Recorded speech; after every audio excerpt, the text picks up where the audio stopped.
Hey folks, DJ here. I just want to take some time to talk about Werewolf the Apocalypse Retaliations by Flyos Games. This soon-to-launch game is brought to you by the same team that's bringing you Vampire the Masquerade chapters, and they just released a trailer to go along with it. We at 25 invite you to check it out at werewolftheapocalypse-retaliation.com to catch a peek at the trailer and be updated of when it'll appear on Kickstarter, which seems to be early 2022. The game promises to have everything that made chapters endearing to us, the fans, including scenarios, investigations, beautiful miniatures, and more. With that, thanks for your time.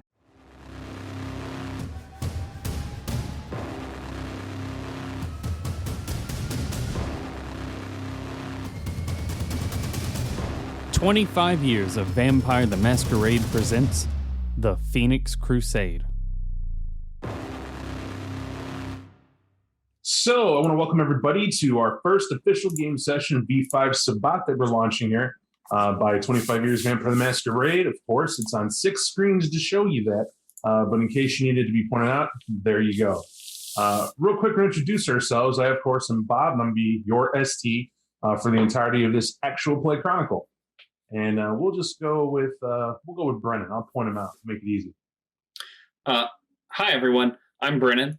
I am a podcast editor, all-around tech guy, and pretty good role player. Huh?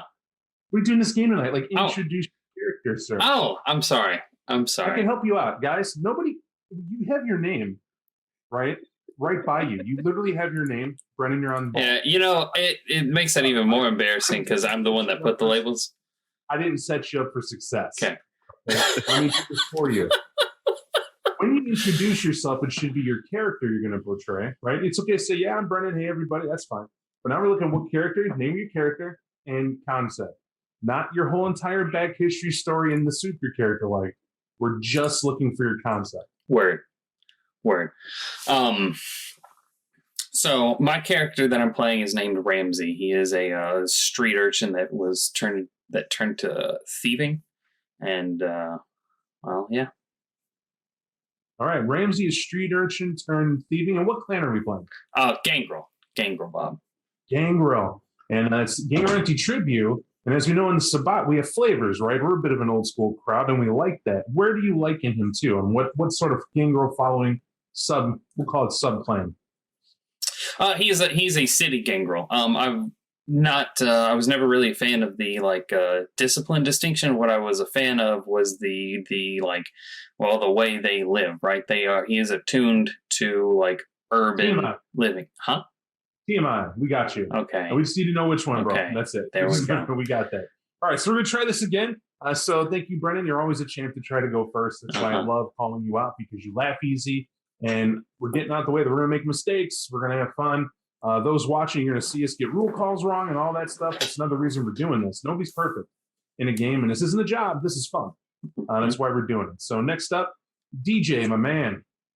Hey folks, I am playing a character named Trent Winstead, who's his surrogate, or rather he's also known as a surrogate. He is a Malk Anti-Tribute, and his concept essentially is an eternal disappointment. How that's going to propagate, you'll definitely see it in play. All right, eternal disappointment. All right, Mr. Michelli. Michelli. Michelli. I'm playing Andrew Parker, a La Sombra, who, playing against the Bane, is a tech guru and mortal manipulator. Interesting. All right. I won't give you your nickname internally, Bernogle, but if you would please, go ahead. So I'll be playing Thomas Overstreet, a Vietnam War vet who never quite left Vietnam, really. Carries those with him. La Sombra. Got something to prove. Nice. And last but not least, my main man, Mike.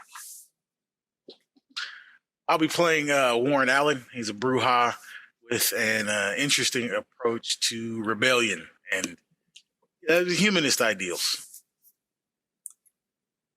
Bruja humanist in the Sabbat. I can't wait. All right, so as said before, just to get everybody caught up, the idea of the Chronicle, this takes place in Naperville, Illinois. It comes in a backdrop of, just a refresher, the Phoenix Crusade. And what the Phoenix Crusade is the Sabbat left to fight the Gehenna War. That absolutely wouldn't happen. But There's some cities that took hits before they left. Case in point, Detroit. Detroit was virtually gutted on an interesting attack that came surprisingly from its underworld society.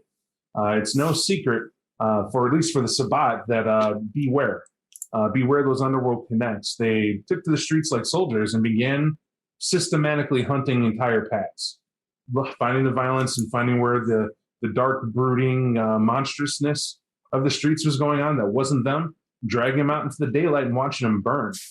And the Sabbat had to respond in kind in Detroit, but unfortunately, they also had a bit of rebellion. For those who answered the beckoning or the call to war, or both, that left Detroit, this left the city vulnerable to its younger elements, and basically they were preyed upon. Not strong enough to oppose it, those who weren't veterans of certain wars were simply taken out. Because, let's just say the cartels don't play. We know what a Sicario is. There's tons of movies and intel now. They're popular in culture and real life. The World of Darkness difference is they're far more, we'll just say, connected. A lot of what they do, even more so, there are fingers in their business that want them to succeed, that sit back and like to watch them grow and think they could use them as the enterprise they are, because they're humans, strangely, whose mentality fits the Sabbat just fine. They're willing to do whatever it takes in real life to obtain their power, to obtain their wealth. And for many in the Sabbat, they can understand that approach. Not that that makes them a breeding ground, but that also doesn't mean they're not. And to that end, Detroit's fate is something that was echoed. Montreal shared a similar hit. Montreal had a lot of veteran packs, but these packs were ripped apart politically. And what that means is, once Ezekiel 25:17 left and the Shepherds of Cain left, and even Carolina Velez, who was the Archbishop, answered the call to the Gehenna War and stirring speeches and decided to follow Lombok Ruthven, who uncharacteristically said the time was now, that if they were ever going to strike a blow against the ancients, now had to happen before they woke to full power, and answered the call. Once that happened, other factions began to spill over, and they just couldn't contain themselves. Remember, the Loyalist faction always was the largest in the Sabbat, but they were also the youngest. Why they're the largest is because it's the easiest to convert. We get you, we dehumanize you, we tell you you're powerful, but to maintain that power is to join the Sabbat. You have your freedom so long when we ask you to do something, you pull your weight and make it happen. Often, there wasn't an ongoing crusade they had to do, but as we know in the modern nights, that kicked up. However, it came to a screeching halt when New York got taken back by the Camarilla. Vittel revered his ugly head, wasn't part of any faction. Camarilla got brought to a halt, etc., etc. What this means to the Sabbat at large was that there's a lot of lies that were revealed, which fueled even further dissent. So who went to the Gehenna War was absolutely these elders who decided, we told you so, like the status quo. A lot of those folks were holding the company line to the Loyalists that just felt that they were telling lies. The ancients weren't real, this wasn't there, and then blah, blah, blah, blah, blah. And you wouldn't think Lombok Ruthven was part of it, and indeed wasn't. He was holding the line as a loyalist because to him, there was no point in separating in a political faction. If you remember, this is the Lombok Ruthven who's been at this since day one. Knew about it all, was there when the antediluvian died, quote unquote, and was very nervous afterward, was there when he was forced to deal with the Dracula fallout and what that went, was there when the Camarilla was marked, or before the Camarilla was formed and all that stuff, and then just accepted his role in the Sabbat because he doesn't fit anywhere else, and no one knew why. This guy was aloof in the sect. He participated in the war, though, with Polonia directly, if you recall, in New York. And he was there when Polonia had to be drug off the field at his order. It was stake him and remove him because there's a general that won't quit. It's not in Polonia to do so. And that was his rise to the cardinal seat. But it's strange to see Lombok so galvanized. And folks began to whisper. To a lot of loyalists, it was, hell yeah, here's an elder willing to get his hands dirty. He's stepping up. He's pulling his weight. Now we're seeing it. However, to certain elders are wondering if he's not holding a secret. Maybe something didn't happen and whispers began. And stuff about the Carpathians being a little too calm. That clan wasn't 100% engaged and involved. They had the old clans in East that haunted the mountains, didn't participate in what the Sabbat had going on, but didn't interfere. This all adds to the Gehenna War itself, where basically you either have the faith to believe in what the Sabbat was about and you march to war, or you don't. You happen to represent that faction and made the choice not to. Not because you didn't support the Sabbat. I want to highlight that. For each and every one of you in your prelude, you highlight you very much do.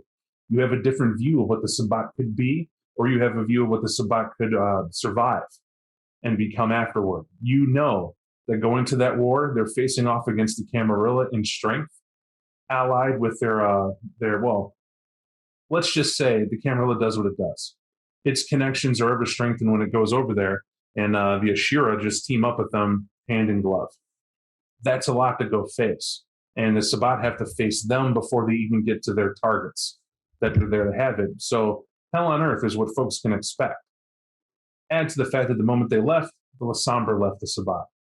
They betrayed it, walked away, and it wasn't like just a few. It was the Amici Noctis, which reputedly led the Lasombra internally, went and did that.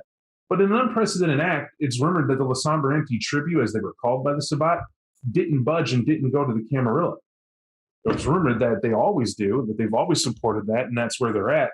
However, there's been some talk that maybe there are more than a few Lasombra who have a rekindled interest in what the Sabbat could become. However, these are the same people who also were rumored to control the church and never let go. Folks wonder, that clan being gutted, the Zemisi clan being always ever weird, we'll just leave that there and keeping their own counsel. You also have the youth who are rising up in the Sabbat to make it something that they want for the first time. Let's not forget, you have Anarch faction entirely that is facing off a war against a new breed of Anarchs. They're wilder, they're freer, and they're willing to kill to get what they want. Negotiations be damned, and they seem to be more loyal, oddly. And to any card-carrying Sabbat member, you know them because you've been to more than one Valdery with them and have an idea. These turncoats, or maybe not turncoats, let me take that hard edge off of it. It's interesting. In a sect that was formed by the original Anarchs, and they are part of the original Anarchs, that's their roots, for a loyalist to decide they're not going to go to the Gehenna War and they're done towing the company line for the elders in the Sabbat, because let's face it, how many civil wars have happened internally? How many broken promises? It's interesting. To them, the regent went great. Couldn't happen to a better person, whoever that is. It's how you're dealing. So in the aftermath, what you have is a black hand that stepped up, not back. They had the Assamites leave, which is a tough blow. Not all of them, but the ones that stayed behind, let's just say this isn't the heavy elder assassin that they're used to having. And so they're almost recruiting any veteran that shows an aptitude to do what it is they do. And it's more common to see them around. And what I mean by that, you see somebody with that crescent moon, and you can identify that mark. It's common Sabbat lore that you know who that is by fear and who they represent. So much so, no one in the Sabbat's walking around with a fake tattoo thinking that's a good idea, right? They seem to always know who is actual and who isn't. And those who aren't posers get, well, poached in the wrong way. We'll just leave it at that. But a lot of people think that's a good sign. The Black Hand have always quelled the rebellions in the Sabbat. They have always been the ones to preserve their way of life and stop the most violent elements from terminating the sect. And they've been there as a type of police, also the military arm that targets the places to go to. Finally, you have the Inquisition, often seen as, is there a purpose, is there a need? And this seemed to have come from on top from the elders. But of course, the Inquisitions, most of them are elders themselves. But they've only ever cared about one thing, and that's been that the Sabbat maintains their, what they say they're going to do. That's upholding the Code of Milan, treaties they made amongst themselves, being people of their word, and of course, destroying the ancients. The Inquisition, above anyone else, knows that there are things in this world, not even vampiric, that will do whatever it takes to own your soul. And they were looking for it. Their campaign against the Infernal was successful. And the backdrop of that, of purifying the sect, they're now turning to removing the shackles of elders. And you already had that tool. That's what the Valder is supposed to do, is remove that very chain. And they're making sure it's done. More so, they're also making sure that those who have been pawns of elders, especially within the sect, they're investigating those cardinals and those prisci who had pacts that were bound to them in secret. Those Templars that are being revealed, nobody ever assigned, but strangely they have a writ that they were put there by other cardinals to ensure their protection. because they were comfortable in places like Madrid, other parts of South America, veritable strongholds that can be checked upon. But it was considered okay because the Sabbat still ruled there. Well, since the Gehenna War and the March to War and the Beckoning and those that have left, the Inquisition's been busy. What they've done now, as you know, is they've turned at the sect and are looking at who remains. We'll call it with an open mind, that they're taking a more active role. The title of priest has become more important than ever. Directly allowed to go and talk to any bishop to seek whether guidance or assistance, whatever it takes to help you realize that you are the vampire that you were meant to be. And their concern is ever more against humanity. And why they're against humanity is because humanity has declared war on the Sabbat. That's as the Inquisition sees it. Not everybody agrees with their approach, and the Inquisition has said you don't fight the majority by open war head on. You gut them. You become a terror. You become a watchword, a prayer they utter at night in the hopes that the Sabbat does not come for them. And of course you are. But what you don't do is give the majority of mortals a target. That's the lesson they learned from the Black Hand, and they hold to it. And that's the advice they give. But they also add that you can be yourself. You can be a vampire, a predator of the night, without apology. You just have to make sure that in no way can that be following you back to where you dwell, and don't give an end for your enemies to chew on. And this is advice never given before. That's now being laid open. The reason why is simple. You're the last of the guard that is watching what the Sabbat has left. It's that simple. They push their chips all in, and they're in the Gehenna War at large as a sect, and you know it. And you guys have to represent the reputation the Sabbat has left, trying to shake the sabers and burn down what you can to terrify the enemies you still have. They didn't go anywhere, and they weren't defeated first. They just went at the brass ring immediately. And so it's a wonder. A lot of word from a lot of other pacts. There is no Sabbat anymore. They're all that's left. It's almost like every different Sabbat pact wants to take a different direction in what the sect could be. And they're free to do so because the Black Hand simply has not been forcing anyone to participate in the Phoenix Crusade. All that you have in this crusade is your pact. You have the Navigators and the Widow's Coven. Mostly they're both from Montreal. But when that city got in and left and did what it did, and they know about it, they moved to this crusade because basically the Black Hand have said flat out, we've been looking at Chicago a long time, and we think we know how to beat them at their own game. The prince on that throne is no Loden, and Loden was destroyed. The Lupines did their job. We did enough chaos to cause that to happen. However, we realize now we made a mistake. Where Loden was a tactical asset to be wiped out, his children had to go, and we weren't aware that the Primogen, a lot of them on the Primogen Council were still Loden's brood, and accordingly held the reins. And in finding that info out after the fact, they now see it as the threat it is. That who knows how many in that city have to go. The Black Hand have an idea. There's a suburb about 20 minutes from Chicago, Naperville, Illinois, that you're put in. And just to get an idea of what Naperville is, any movie you have where it's rainbows, lollipops, high school kids going through high school stuff, it's safe to walk around at night, ice cream cones, red balloons, this is that sort of suburb. Now, not Mayberry. They, of course, believe in business as well, but that's more of an adult view and focus, and they mesh into one. It's not a party town. This is a place for festivals. Their biggest one being Rib Fest. Every summer, thousands come out to Rib Fest to eat all sorts of cookout favorites, as well as famous restaurants in the city of Chicago. This is called a huge importance because people in the city go to the Taste of Chicago, but they also go to Rib Fest because Naperville is a known suburb that puts on a great show for that. And it's free concert while you get the food, bring everyone out, and it is overpopulated. So the Sabbat, this is prime breeding ground for a festival of your own. It's a great time to feed, an easy way to feed. The police are docile. These are people who tend to be hired because they look good. Fit cops with bright new faces, eager to save the world, to preserve and protect and everything you want in the police. They don't have a record for shooting black people on sight. They hire, they diversify. Women are cops in the field. Community service officers tend to be IT guys because it's a community service in Naperville. If you're having a computer problem, you can call the precinct. 8 to 80, blind, crippled, crazy. You need help at home? Give them a call. Community service officer will come by. Why? We're Naperville. We make stupid money, and our police department gets bored.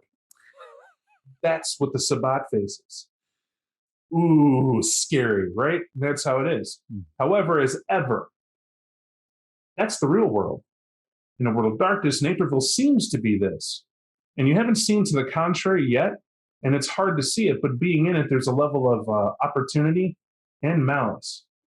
How is it that a place like this existed near Chicago, and Chicago's known to be the most corrupt state in the Union, so by all accounts, the murder capital of the world multiple times over? Its mayors have a lofted history of being just the sleaziest, taking advantage guys ever, and paving the way for people. Politics are just another criminal organization in the city. Yet here we have Naperville. What's the shiny penny? Is it the soul of Chicago, or as the Sabbat knows mortals to be, they're just food? Why I put it that way is because it ultimately doesn't matter, at least to most of the Sabbat you know.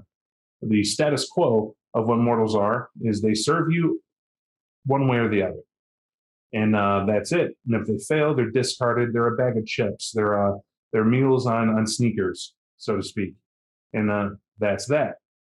So enough of me talking. We're going to open up the first scene where all your characters have, you gathered here because this newly formed pack, like a lot of people, maybe you knew it, maybe you don't, it's the first time you're hearing it, are selected to be in packs for a purpose. Each one of you have been chosen by the Black Hand by request to come here for your unique skill set. And accordingly, there are two that were targeted for both Ductus and Priest, believing we could hold this together. And why is because you need a unique skill set in Naperville. And they also knew one thing: the navigators are a problem, first and foremost. And they didn't warn you of that. They allowed you to get here. They allowed you to see it. And off the bat, your newly appointed abbot, raise your hand there, Mike, as you. Your newly appointed abbot struck gold. When he got here, he saved Santo Domingo, who was walking in the Riverwalk, from, I'll let him describe what it is, but we'll just say, if you didn't hear it, entertainingly, from him acting as a Sabbat member would when a mortal says no. You can't do something. And quick thinking, a little bit of applicable skill, maybe no small amount of panic. He was able to finagle from it of a communal haven. Apparently the navigators are set up and have a place in Naperville, saved him the trouble of him to find one, and you guys were invited. And accordingly, in the room, as we put, your haven is there. I also put the pictures of the navigators who are there, and I want to explain some of them, right? In the room, Santo Domingo will be sitting there, and you know why, Warren. His holster's empty. They let you see that it's empty, and you know what's supposed to be there, right? So he has that jacket on, he would have it behind the chair. He's leaning back, has his black shirt on, muscly tight like it should be. He still wears the cross. He still has the flamboyant earrings, whatnot. It stands out in like as an 80s action character, met 90s maybe, but he still wears it well. Lethally serious. And he's just observing. This guy's ever just watching, so it seems. But he went to light a cigarette once or twice, and you notice that it's like he's trying to quit the habit. Puts the cigarette in his mouth, doesn't light it, keeps it behind his ear, and never puts a flame to it, just puts it back in his pack every now and then. And it's a nervous habit he occasionally does. He's lounging at the table near the kitchen, has a nice little island that none of you use. Nobody here cooks or needs to eat. That fridge is bone blank for all intents and purposes. However, Celeste, I want you to imagine someone who occasionally will lope through the house, but then stand up to have a conversation.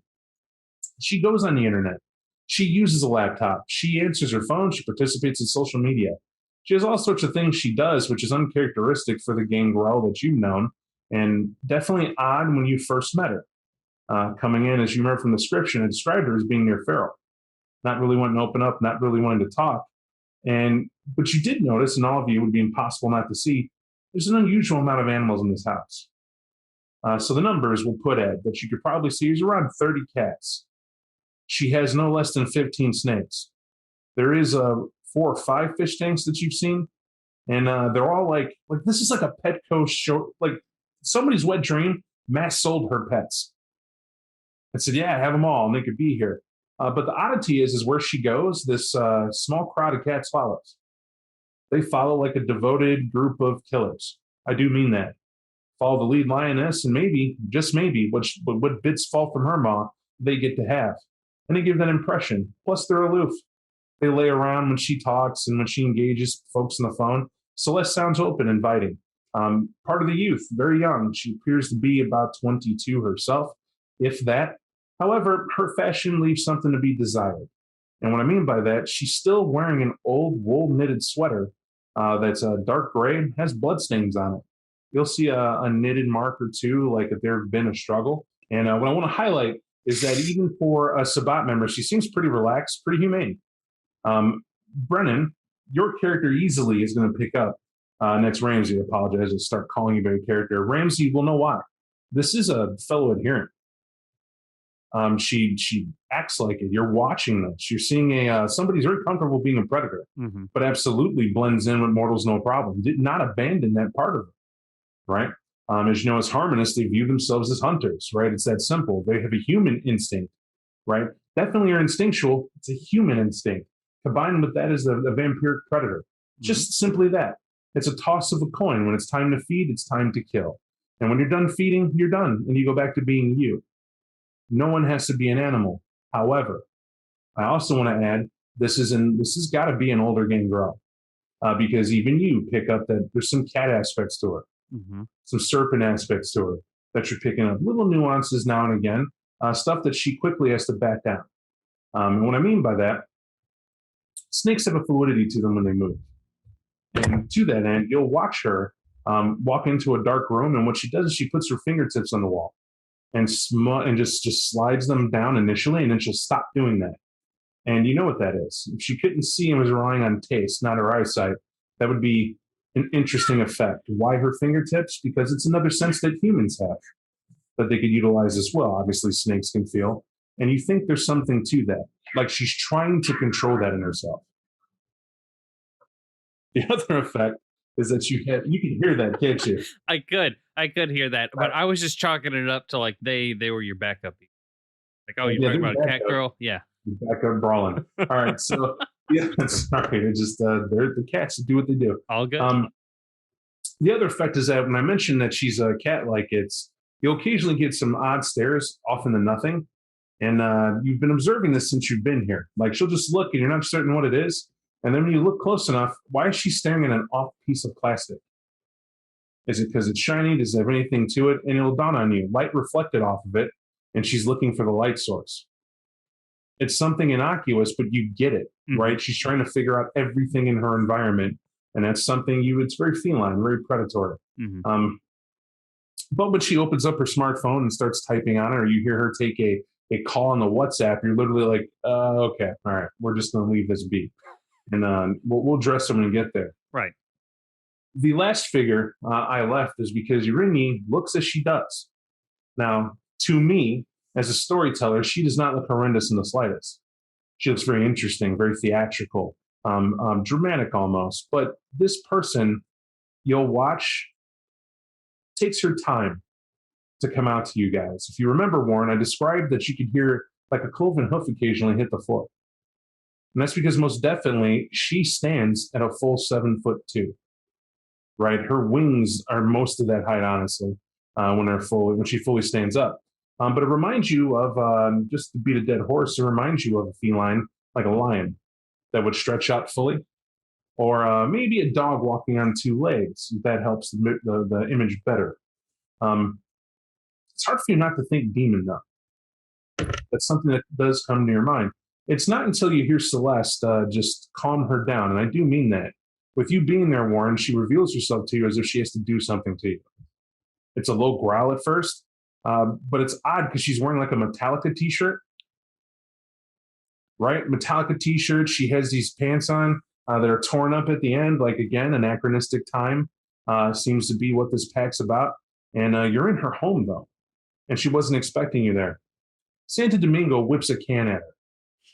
Not just any, right? Like it's an empty can like he has on the table to remind himself of whatever it is. It's a Pabst Blue Ribbon, and he whips it at her when she starts growling, and she'll dart and look at him, and then she'll say, "What the fuck are they doing here?" And you heard that briefly. Very angry, and you were like, "Ah, perhaps she's a little saucy, a little spicy in that regard." They're quickly discounting and trying to ignore it, except for the fact Santo Domingo literally has to restrain her from attacking. It starts as a can as a distraction. He has to go over there and grab her wrists. And he tells her that you're Sabat and that this is what we were doing now. And this is the change. This is what's going on. And she expressed it to him like a child. I hate change. They're taking everybody we know, everybody we love. Our whole way of me just silences her. He just hugs her, and it's kind of touching to watch. He gives her a hug. It's calming her down. And even you feel calmer, though, with him giving this hug. And you're intimately aware of what this is.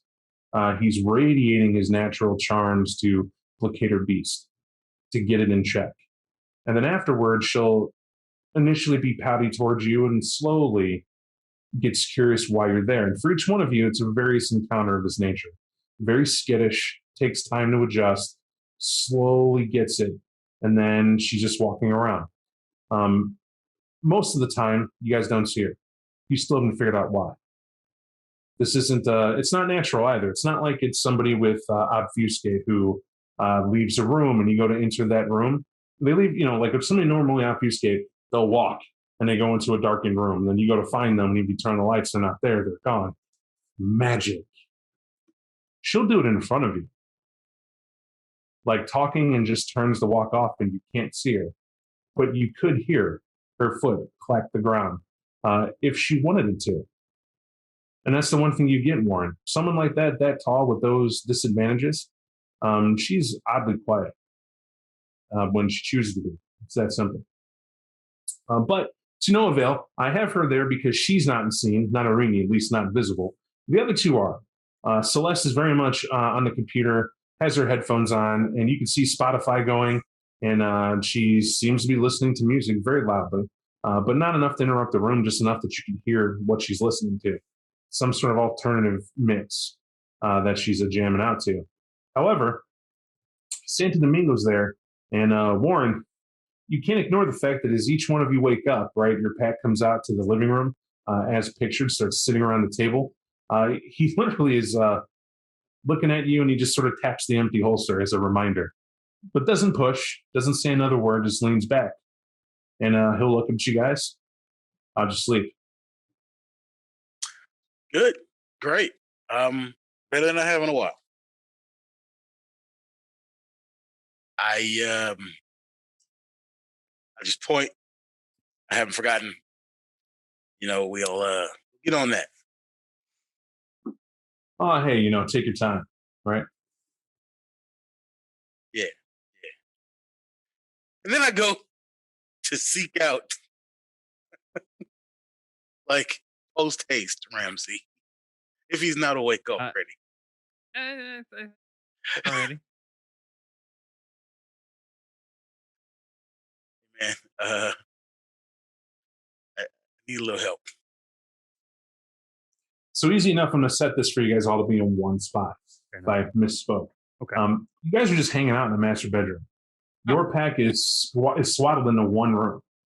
This place, you haven't really checked it top to bottom. Some of you just got here the day before.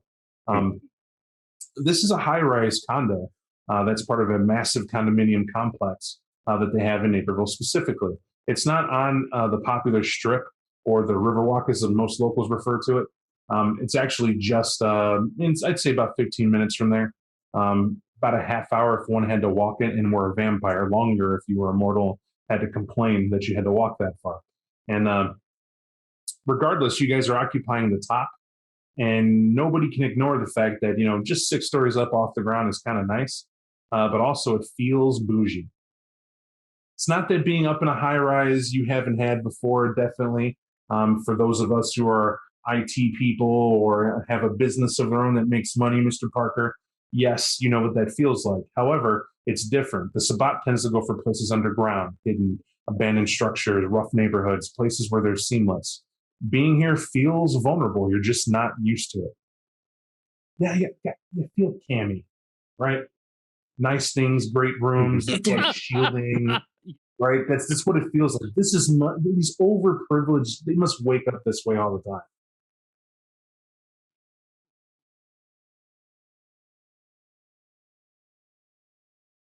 Who looks Before anyone skittishly about? Before anyone asks, and I apologize, you're going to wonder. Yes, you're at Hunger 1.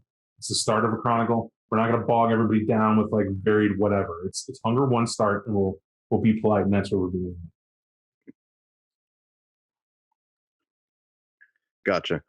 So this taking effect, and just to make sure, I'm hearing that Santo Domingo had pointed over to Ramsey. We're all in view of what's happening here, right? Yes. Trent is going to look over at Warren. What's that all about? So you want the long version or the short version? The version that matters the most. I'll let you decide which one that is. Got it. The version that matters the most is I convinced our friend, our host, not to shoot several police, but it cost him a very, very special weapon. I'm looking into what it's going to take to get it back by conventional means, but it's the police, right? And we haven't ever known them to be cooperative, even in my living days. So we got to get him his gun back. It's a very important gun. What is it? A relic, an antique, or something? Actually, yes. It's precisely what it is. It's old enough. There's no stamp on it. I haven't been able to figure out what it would cost us to like get him something similar. And I also know for a fact he doesn't want something similar. He wants that gun. I mean, that is understandable. It is his property. What, do you even have any idea of where it is? I know exactly where it is. Naperville PD has it in evidence. Evidence. Well, okay. So what happened was we told them, right, that we found it in the park so that he wouldn't have to shoot them for trying to take it, right? Now they have it because they think it's just a random gun that was in a park somewhere. And oh, thank God, the child didn't have it. These two good Samaritans. Get the idea? So like there's a process. We can claim it. We can tell them we want it back because they took it from us if nobody else claims it. And they explain this to us. But that could be 3 months, 6 months. I don't know. Haven't yet figured out how long their thing is. But I know he doesn't want to wait that long for his gun. Makes sense. What do you think, Tom? Well, shit. That's quite a pickle that we got ourselves in, huh? I don't understand, though, how is our responsibility. Why y'all waving guns in the park? That's the confusing part to me. I don't understand. So please, Warren, enlighten me on the agreement that you've made here on behalf of us. I haven't made any agreements on behalf of us, right? The conversation we needed to have, I'm taking care of it. That's a separate thing. The thing that's important is that in order for him not to shoot several police in public while we were both standing there, we lost the gun. Well, now that's just extortion now, son. Extortion? Extortion of who? Of us. I'm not going to shoot these police, but you got to make sure I get my gun back. I feel like I'm missing a part of the story here. Okay, you want the whole story. We're having a conversation about a private thing. It's their business. I won't put their business in the street. I'm going to help.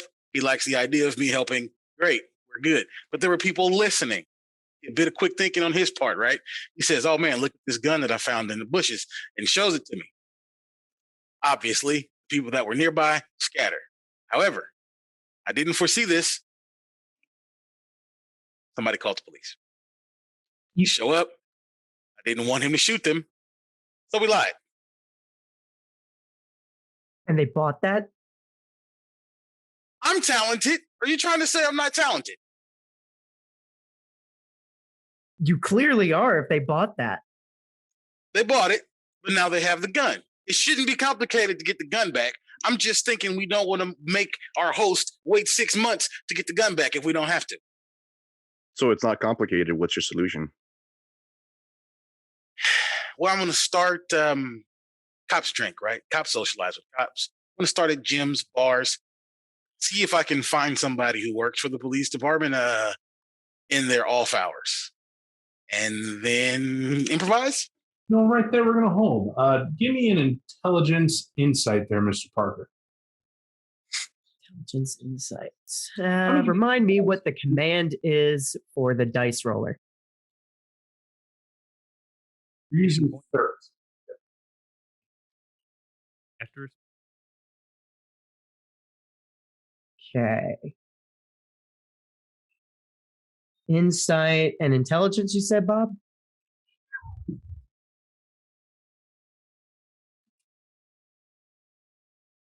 Sorry, So it's intelligence insight. You have it right. okay. And then Brennan, one more time. It's exclamation mark V5, number of dice I'm rolling, space, hunger. Right, there's a space between. I'm Boom. hungry. You'll recall something. It's key. It's this guy's really not mentioning some key points that you get. Like his plan is to go and butter up to a cop who they don't know him at all, and Mhm. somehow convince them to violate the badge, violate their oath, break the law, and bring him a gun. That's We'll just call that a bad plan by anyone's standard, unless he's that good.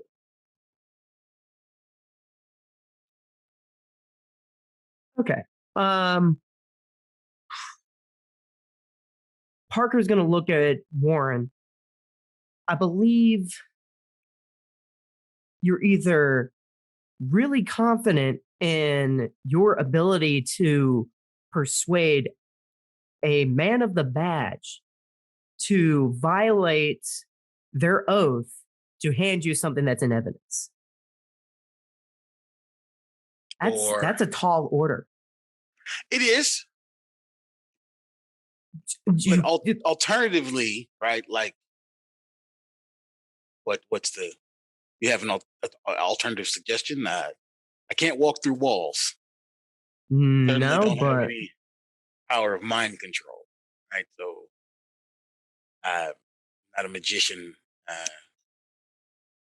so are you saying you need somebody with those capabilities then? No, I was being facetious. What I mean is that there's a thing magically, like in science fiction, that would allow us to teleport this gun, except this isn't. What do you want to do instead?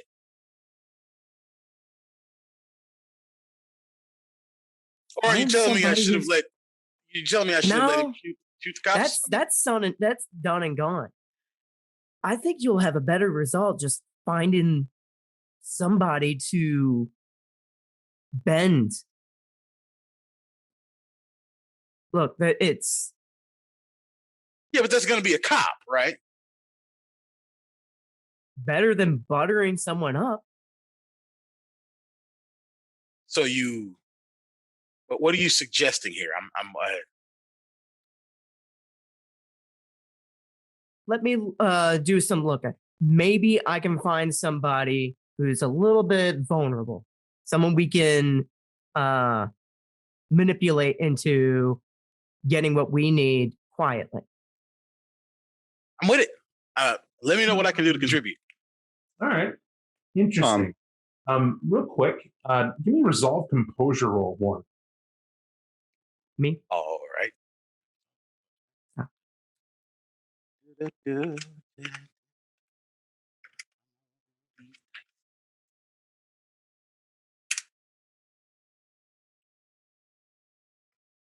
It's a blow.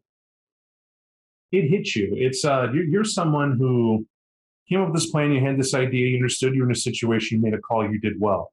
This guy Parker picks you apart. Right? He highlights what it's not doing. He highlights it could be done better, and then he comes up with an idea. Why don't you just find someone who gives you an in? Exploit a weakness. Why would you go to butter him up? And you can't argue it, right? He takes over your idea. And in front of your peers, in front of the pack, you feel the beast lurch just a little bit. It's there just a little bit. That humility you feel is because you take one sustained willpower damage from the encounter as he successfully makes you look a tad besmirched in your own eyes regarding it. However, it's not visible. It's not like you clearly wear it on your face because that's what you did successfully in the roll. But please continue. You know what? Keeping that in mind, I think I'll step back or I'll disengage from that part of the conversation and just tell Parker, I'm gonna start my research. You start yours. We'll see how this works out. Okay. And then I'm gonna give the pack some space because I felt that. I know what that feels like. I've been there before. I don't want it to get turned up. Okay. And so would it be saying that Warren simply walks off to a part of the room in eyesight, just do a little thinking? Right. Pulls out the phone. Just distraction is the name of the game right now. A surrogate is your call. You've dealt with this before. This is an eerie insight that you have to this. When mommy and daddies fight, often the children can't pick up on this nuance. But can you pick up on something more about Warren? It's up to you. If you, the player, wish to dig, you do have that insight and that intelligence, that big brain for a reason. Mm-hmm. He will put the effort in doing so. He wants to understand what the dynamic is right now, and especially what's troubling Warren. Please do. Is that a roll, or is it just me walking out to your roll? All right. And what is my? Telling you to bludgeon those dice out into the chat. If you will. Got you, sir. And what is my roll again? My apologies. It's your intelligence and the cat. Jesus. It's your intelligence insight. Intelligence insight. Gotcha. Look, come here. Come here, buddy. Let's calm down a minute.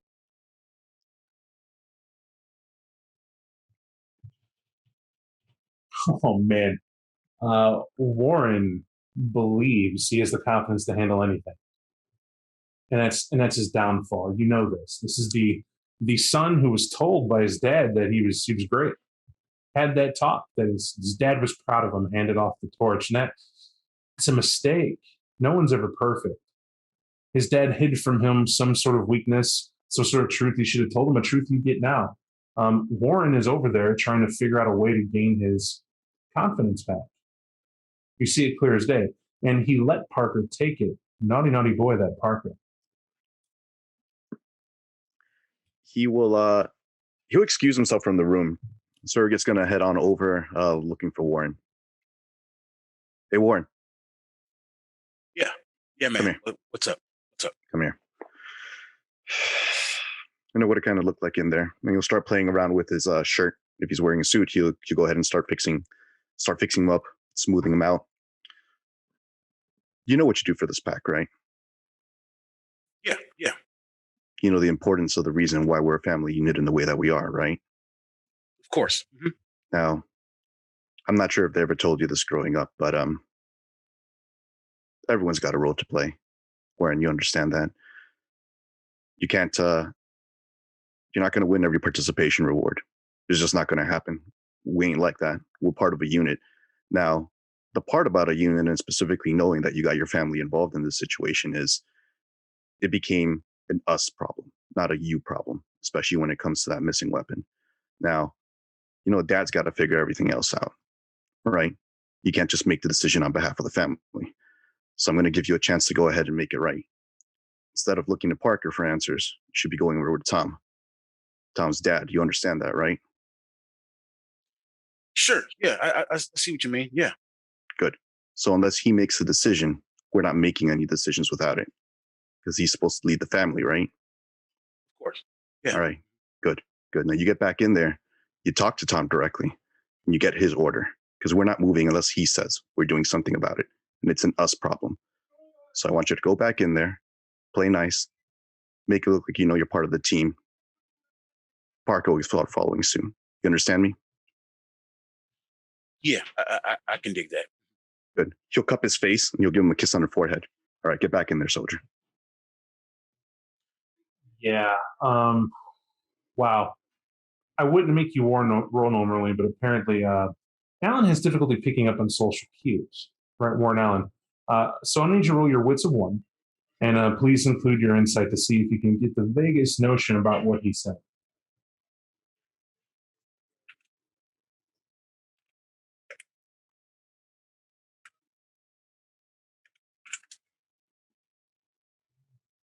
Yeah, even for you, that was pretty unveiled, right? Um, Something bad's gonna happen. You don't know what it is. Like for him to come over here and do it, he cupped your face. Why did he do that? Right? There's just certain boundaries he went right over, Warren, and just did to like he wants you to be boosted up, but now you feel you have to act the role because he's watching. Right? That idea of like we're in a family, I got to talk to. It's his fault. There's a lot there that he packed and threw at you, and you're trying your hardest to get what the hell that could mean. But for the most part, Surrogate, it seems like your advice, very fatherly, very sage-like. He takes it in stride as he, I'm assuming, Warren, you're walking from the room. Are you going to stay there to get more advice from the dad? I'm gonna, yeah. I mean, I'm gonna. He's my ductus. I'm gonna give him the respect of at least hearing his opinion.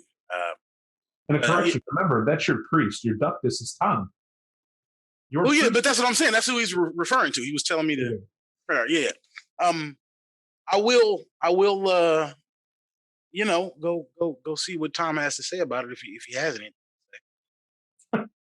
So while you guys are having that conversation, the rest of you left in the room. It's weird, right? He was just on his phone. The priest got up and grabbed him, went out the room, and it's the three of you looking at each other, very seriously. Are you guys going to engage anything, say anything, or are you just going to wait till they come back? I'm just watching Okay. Parker will go right to what he said he would do. He's going to start trying to find a point to find a weak member of the law enforcement. He's going to search for recent mishaps in the Naperville PD within the last year or two. Hey, your 10's just off the phone? I'm going to do it off the tablet. Are you Lasombra? Okay. Well, I've been shocked before, and let's address that, right? First, let's do that old technology roll, right?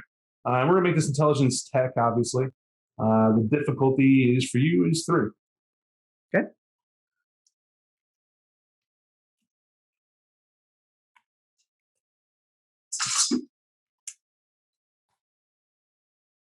All right. So it seems the tablet, it does like it almost loses power. It dims for a bit as you touch it, and then you see it just come back on. Instead of 100 battery life, you now have 80. Bit odd, but it's working well enough, and you're happy for it. It seems that some of the work you've been working on is less power to the tablet, that sort of thing. You pat yourself on the back for the moment. However, to do this digging, and you're just kind of going off the cuff to see what you can dredge up from social media or about the website itself, we're going to go ahead and make this a type of research roll. This is going to take you roughly an hour to do. However, this doesn't stop you from participating in the scene. You're going to be doing an intelligence academics roll. But what I want you to do, and actually we'll make this even better. We'll make it sort of an institutional thing because you got the pull for it. We'll do an intelligence and we'll give you 2 additional die due to backgrounds to make this roll.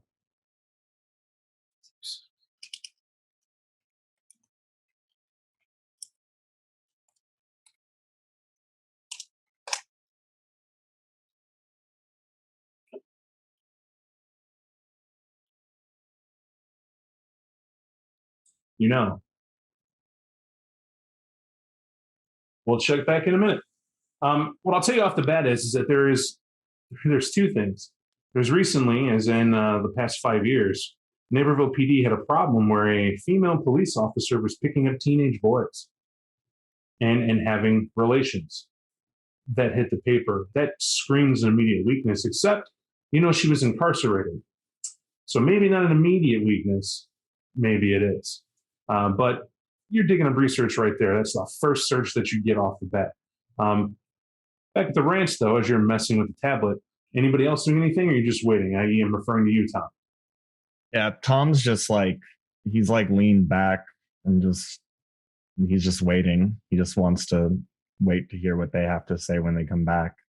All right. That was a very uncomfortable situation, and they need to handle that shit. All right. Both Priest and Warren come walking back in. And well, Warren first. About a minute or two later, you'll see the surrogate walking after him. Yeah, Tom. Let me holler at you right quick. Listen, man. Yeah, man. There should be something. There's got to be a thing, right? My opinion, my perspective, the way I always see these situations is that you can find a person to rub on just the right way and get them to do what you want. I'm open to other ideas, man, but what do you think? Oh, I'm open to all sorts of ideas, Warren. Now, here's the thing, though, is I say that we're getting this gun, right? And we're going to do this for our hospitable hosts. Because that's what we should do. As guests in someone else's home, we should offer up a gift. And getting this gun back, that just seems like the right thing to do. Now, how we go about it? It's a good question. Parker over here is working his technological doodad, figuring it out, seeing what he can find. Now, personally, I don't parlay like that with law enforcement. So that's on you guys, because this seems a lot. We can just, shit, you got money? Cops love money. I don't have risk your badge money, Tom. I got Airbnb money, long-term car rental money. I don't have lose your job. I ain't got it like that. Well, shit, it looks like we're back to mind control and extortion, right? So the options. So, Tom, are you saying that you want us to go loud or quiet on this one? we always go quiet when we're dealing with the mortals. I don't want anybody running into the police station and punching a head off of a cop. Looks bad on us, looks bad on the Sabbat. I don't like that. So mind control and extortion, them's the options. You'll hear San Domingo in the other room. What? You'll see Warren put his head on his forehead with like a foreboding expression. He stands up and just steeples his fingers originally in front of him like he's going to go into a... You've seen this stance, like a long lecture's coming. He wants to say something, and he puts him behind his back. I thought I heard you say that it was the Sabbat method not to go in hard on police officers. Is that what you say?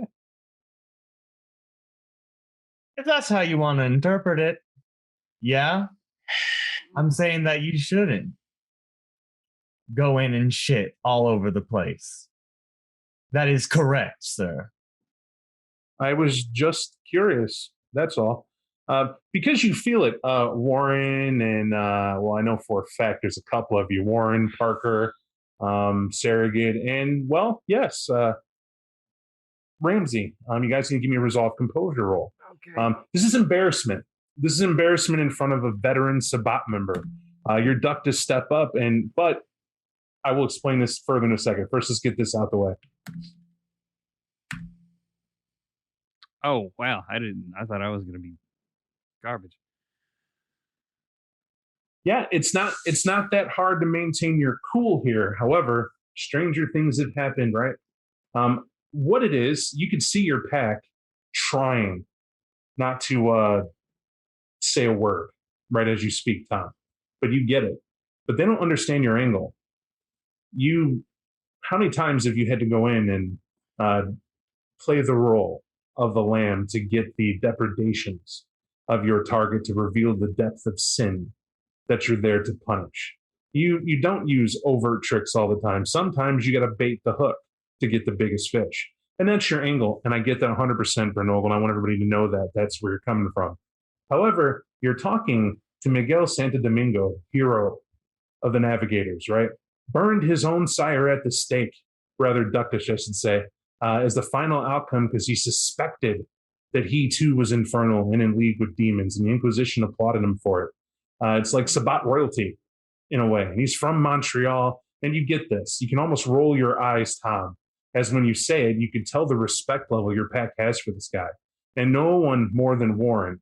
But Warren and everyone else is going to take one sustained willpower, obviously, to hit to yourselves, as it is a blow to the confidence a bit that this guy now thinks that you might be the softest pack ever to escape the Camarilla.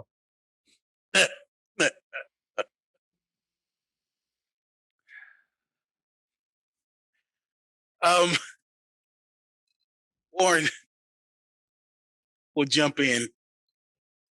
Listen, Tom, or rather, Miguel. I think what Tom's trying to express here is that he's looking for the shortest path, right, to our goal. We can do this in an efficient way that doesn't waste resources or blood or other forms of capital that we can't anticipate. Yeah, that's what you meant, right, Tom? Warren, are you talking on behalf of Father right now? Are you putting words in his mouth? Yes, a little bit. He's gonna deck Warren. You would. You would as a thought, Sergey. You know you should.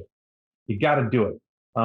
There's two things railing in you, and you've never figured this out. Whenever you go to punish your boys, there's always this inner pull, and I need you to give me your resolve, composure. However, per your clan dysfunction, we'll call it, or insight, -2 dice for this roll.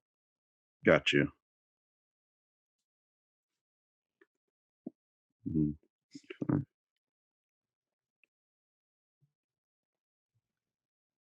You successful. Everyone sees it. He practically pulls off his belt to wrap it around his hand to hit you, Warren. Like you spoke out against Tom and you see him, and you're like, yeah. He starts to unbuckle the belt, and you can just see him go through the rest of him. He stops. He just stops. Like he remembers something of himself, or that you're not a small child that he's about to go on. And you yourself, Warren, didn't miss that act. This is things that the surrogate's done off and on for people for the strangest of things. I'd say the worst was Parker stopped being late to pack gatherings because the surrogate talked about rinsing his mouth out with soap once. And you were like, what the hell would you do that for, Tom? It's like, are you serious? And he never corrected himself. But you guys sort of turned a naked eye to it, right? He's in the pack, he's here, you're saddled with him, he has his way of doing things, and you're slowly piecing it together. It's like he's the immortal, eternal father. But for you, Warren, at this point, if he was going to lay hands, right, you need to remember what sector, and you don't feel any type of way against them other than sometimes even the most loving people in your family need a smack to right or wrong. You know what I mean? And but you don't have to. Your eyes lock on his, and he just calmly puts his hand back down to the side as you're able to quell that instinct. And remember, Sarah, that that's not your son. He'll clear his throat and just uncoil the belt again, and he'll simply stand behind Tom. Tom's just gonna put his hands up. Now, we're a family, right? That's what we go about. And yeah, no one speaks for Tom but Tom. I'll just lay that out real quick. So Warren, don't ever speak on my behalf again or try and misconstrue the words that leave my mouth. I mean what I meant. You just point at you and say, you got it. I will not shit all over everything right off the bat. And that's exactly what I fucking meant.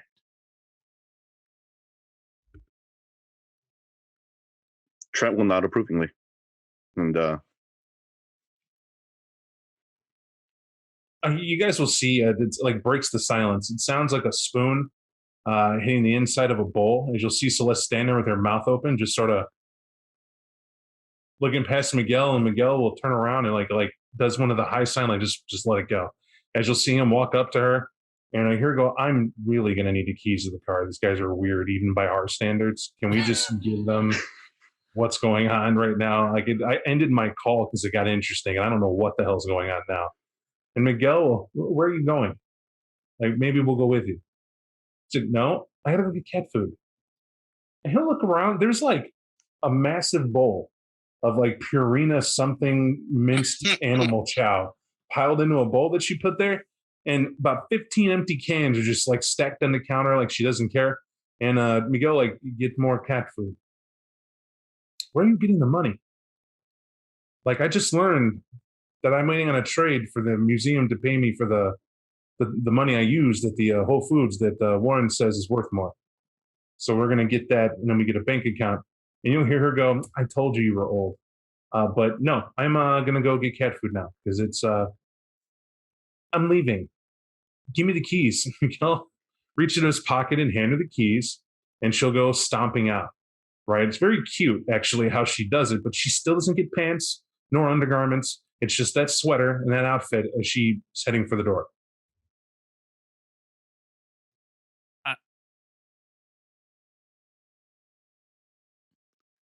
All right, yeah, I'm gonna point out you you might want to put on pants unless you want to grab people's attention.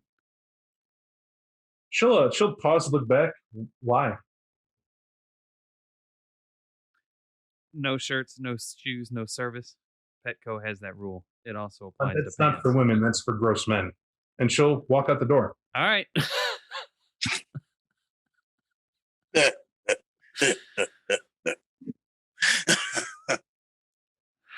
Not sure she's wrong. I'm not sure she's wrong. Miguel will just look at you, Warren, and he'll go, I hate to be a burden. I can't infringe. I don't know where she goes. It's bothering me. She's getting more urban.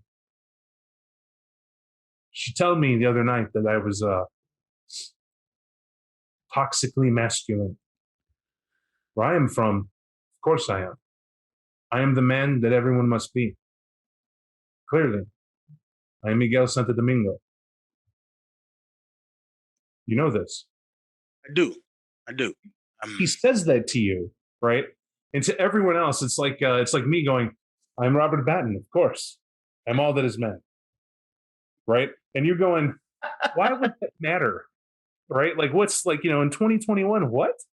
And he says it like this is all the explanation I need. And I won't give any roles here. You're starting to hear the rest of it come out as we didn't pay for this place. We didn't pay, and I know why. Our next door neighbor. You should get acquainted if you wish, but and it's his car we're borrowing. But and I didn't kill him, Tom. So your Camarilla mentors can be proud. But the thing you must understand, I'm trying to understand. I don't know where she goes. I was at the Riverwalk looking for her. Normally, her and I go for walks.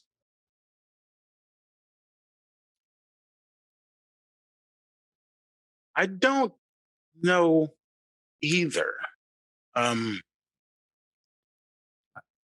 think he's asking you to find out, Warren. No.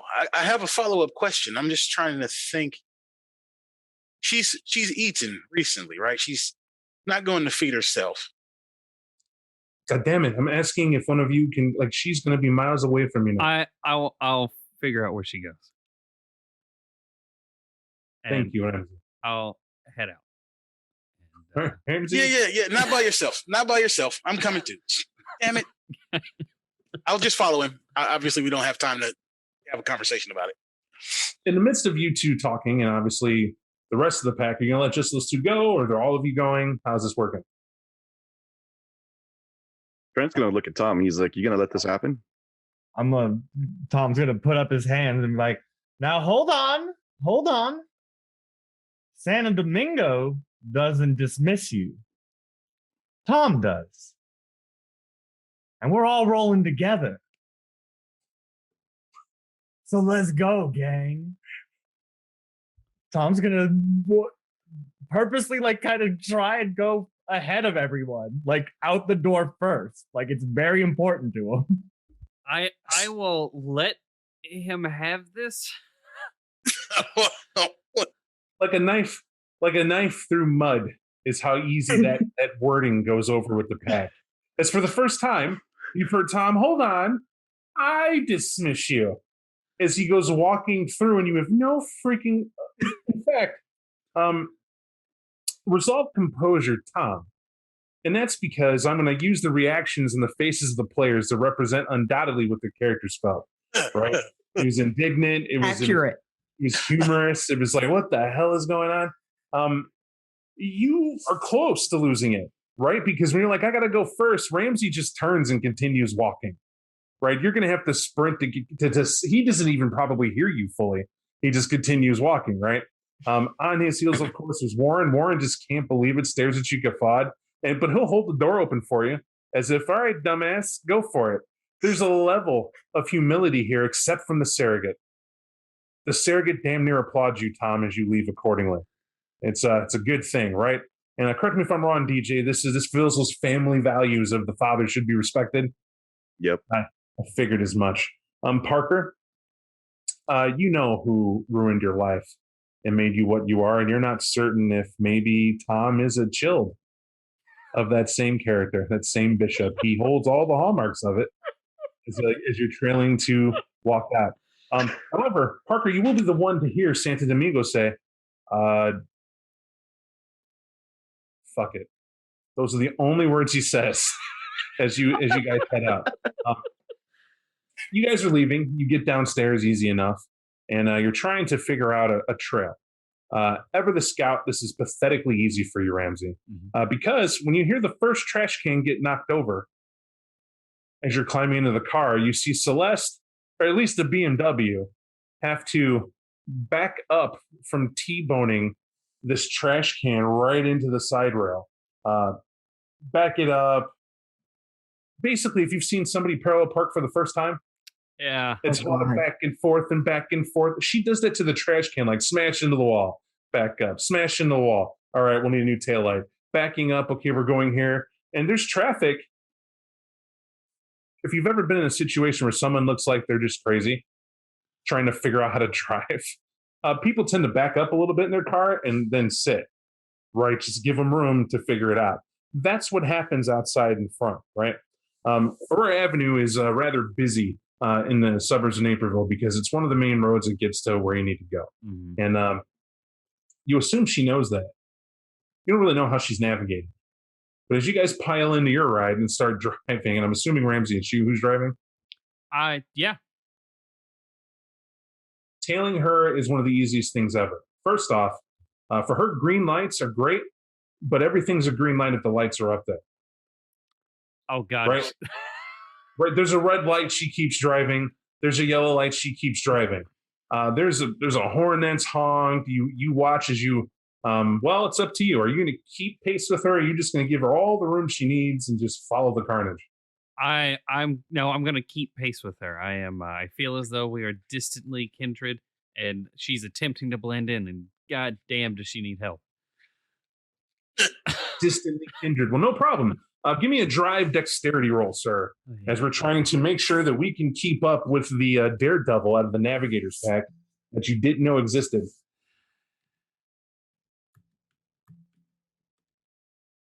Oh, well, that sucks. This is the fate that most things have. It's not the worst thing in the world. Yeah. Keeping up becomes harder. What happens is it's that classic movie chase scene, right? Everyone's going through the tight corners of France sort of thing. Mm-hmm. After about the fifth person she plays chicken with, as she's trying to figure out, no one told her it's the right side of the road in the U.S. That's the flow of traffic. You're watching her ride the middle, and then like she'll dodge in the left, one truck. On the other one, she'll go to the right side. Fine, she's supposed to be there, but then there's a car because it's 2 lanes, and she could just take the right lane and go around, or the left lane, right? If she's moving faster, theoretically, that car should have moved over. She's just like playing Frogger with the highway. you keep up as best you can, but the next red light, you can see there's 4 or 5 cars in front of you. There's oncoming traffic, and one of them's a semi. That semi, you just brake. You don't mess with it. She barely gets out of the way of it. As that semi has to slam in the brakes, it's a big to-do. A lot of traffic stopping when you see a semi near jackknife on the road and laying on the horn. You'll see a cop car will absolutely turn on its cherries to give chase to follow her. At this point, where you may have failed to keep up through the intersection and she's gained some speed to get ahead, you could try to figure out where she's going, or you can just now follow that cop with the intent to do something about that cop. I do this because you know the streets well. What would you like to do? I would like to follow that cop. Okay. That's not a roll, but that speed would be. I'm going to give it to you, though. As you're driving through, and this cop's just rifling through, heading on up, he does drive like a professional, right? They're trained to do this. But his sirens, the lights, people slow down. They pull over. It's exactly what they're supposed to do. However, you're giving him the right amount of shadow distance, or are you? However, what is your drive, out of curiosity? I didn't see that exactly. Oh, my drive is 0. Yeah.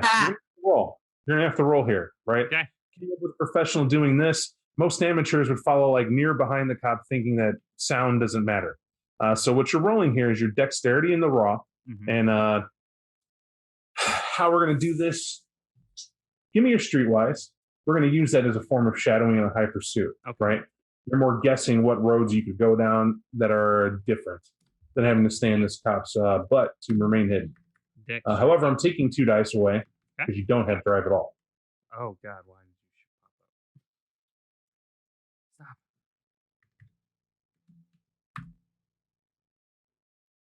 up? Stop. What? So confused.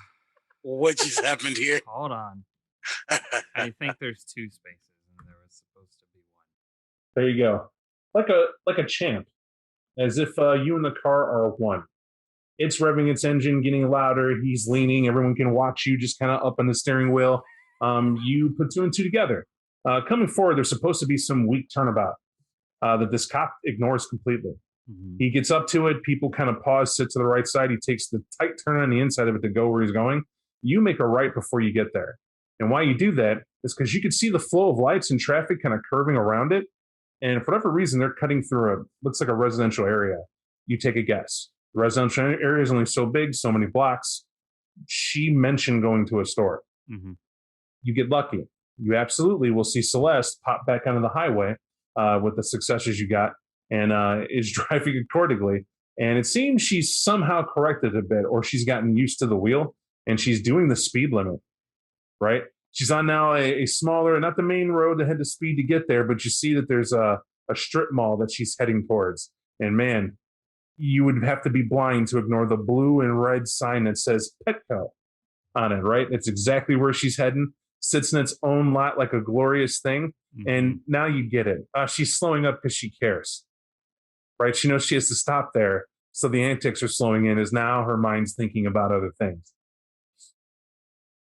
However, you're still concerned where that cop is, and you know he's coming. Yeah. I am.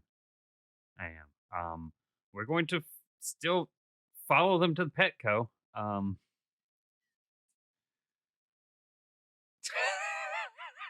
Petco, we're here for you. So next to the Petco that you see, and it's huge. There is a thing called Rundown, mind you, Borders.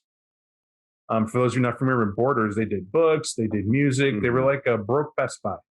And this one, literally on the signs, you can see it's a going out of business sale that they have advertised. They a couple hours left after dusk before this whole strip mall closes. And maybe that's why Celeste was in a hurry. I'm not condoning her ignoring the speeding distance or asking somebody who can drive to drive. But you guys weirded her out, and she had places to go and things to do. But she doesn't drive to a parking spot. She rinky-dink parks up front. I do mean she drives up to where the front door is, nearly running over one guy leaving who was holding his dog, right as they're walking out the door, a little Pomeranian. He has some choice words that are authentically Chicago involving Bufangu with the uppercut of FU, right? And has to pick his dog back up afterwards. She doesn't care. She parks right there, hops out, starts walking in. And then you'll see the other half of male pigdom, right? As this guy gets his dog, but sees her walking out, and then there's a double shock. What is she, like 20 that steps out of there? What's wrong with her shirt? Is there blood in this? She's naked. Nah, she's wearing a sweater. It's big. It's a little reveal. Why is she? And he's staring, right? And you get it as you guys pull up. How close you pull up is up to you. Not to the curb, but like the first parking spot. Like, you know how there's like the road to come by, and then there's the rows of parking spots. The first one closest. You can park in handicap if you like. Yeah, I'll do that. All right. So you park in handicap. You see this cop car will come surging onto like he owns the joint, right? Like cops do, with another 2 SWAT cars that are rolling up towards the Petco. We're at a DEFCON 5 here, Tom. We're really warned. This is everybody who cares, right? A person like Celeste, what is she going to do when those cops come in to have a talk with her, assuming they can figure out that's her and that's the car? Well, they know that's the car, but maybe they don't know the driver. Maybe they do. Is the pack doing anything before? I'm heading into the Petco. Yeah, I was gonna say, me too. Me too. I'm trying to look like I belong in a Petco. Well, I'll give it to you. You guys are insightful enough. Most people, when the police roll up to the door to surround the car, this is not the time to get dog food. This is not the time to go pick up Fifi or Fluffy Fluff or Balto and whatever, right? Because apparently some shit's going down in Petco, right? And you could tell because there are people who might have been walking up or were waiting in the car for people to come out that are just standing out like, what is going on? It's Sleepy Naperville Petco.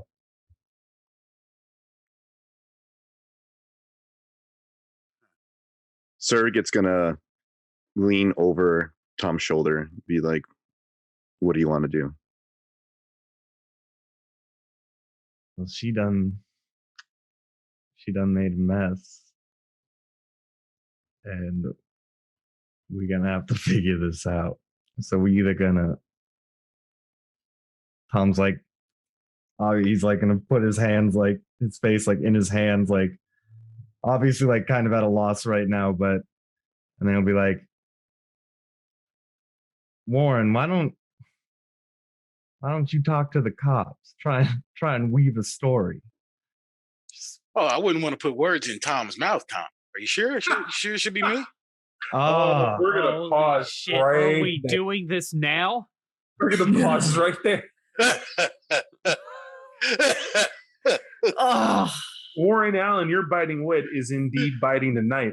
I need you guys to give a contested roll here. I need you to do well. Warren, you're rolling your charisma. I definitely want you to include your subterfuge to this, as it's just sparking wit you're throwing out. In your defense, Bernogo, I'll make you do resolve composure here for Tom, but I'm gonna give you +2 because you. Let's just say your path provides a lot of protection against snides and jabs, at least at this point. Well, okay, never mind. Yeah. Sir, please go ahead. Don't never mind. Well, I was gonna say, is this the sort of moment where I would have the time or the wherewithal to use my presence to add some snap? I'll tell you right now, if you choose to, you choose to. That's I do. Before the die roll. So please do, sir. I do, in fact. Hold on. So should I roll the presence first? Or? Yes. All right.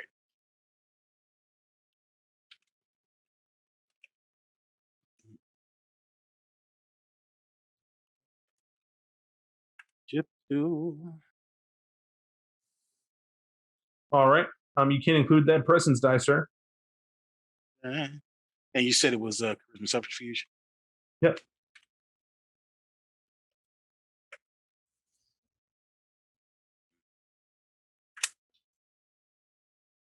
So what happens is you step out and you say this comment, and you're like, bitter, right? Like drop mic. You don't want to put words in Tom's mouth, is what you say.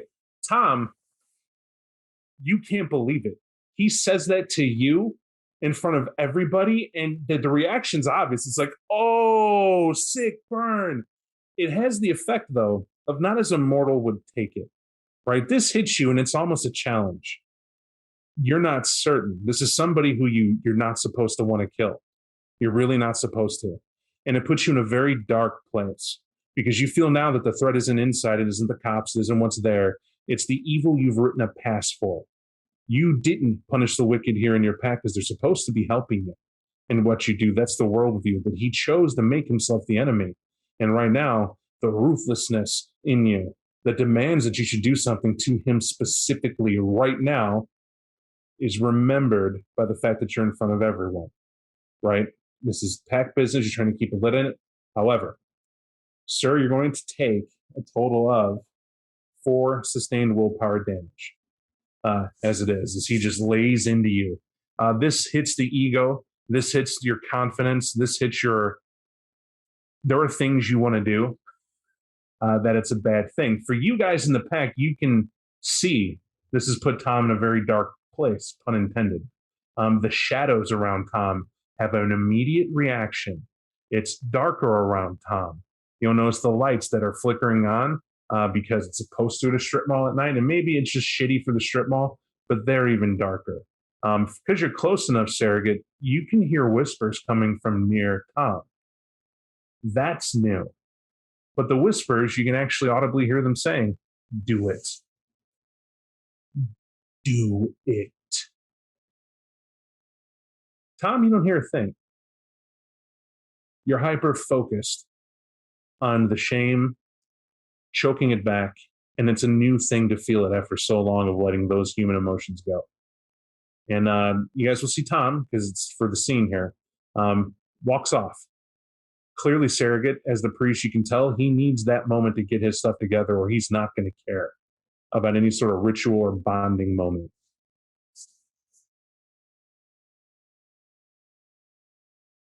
He'll take a look at those that are inside the car.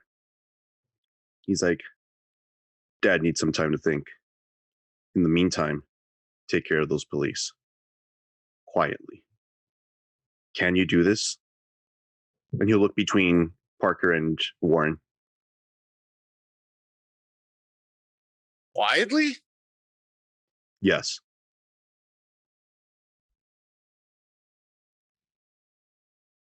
Unlike.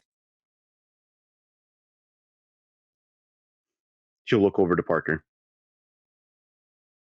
We'll try. We try. Or do you mean you will do? He'll open the door. I'll do it. Perfect. And then he'll reach over to Parker and he'll fix his collar and he'll be like, "I'm proud of you." And he'll look over to Ramsey. "Fetch her or get her out of there."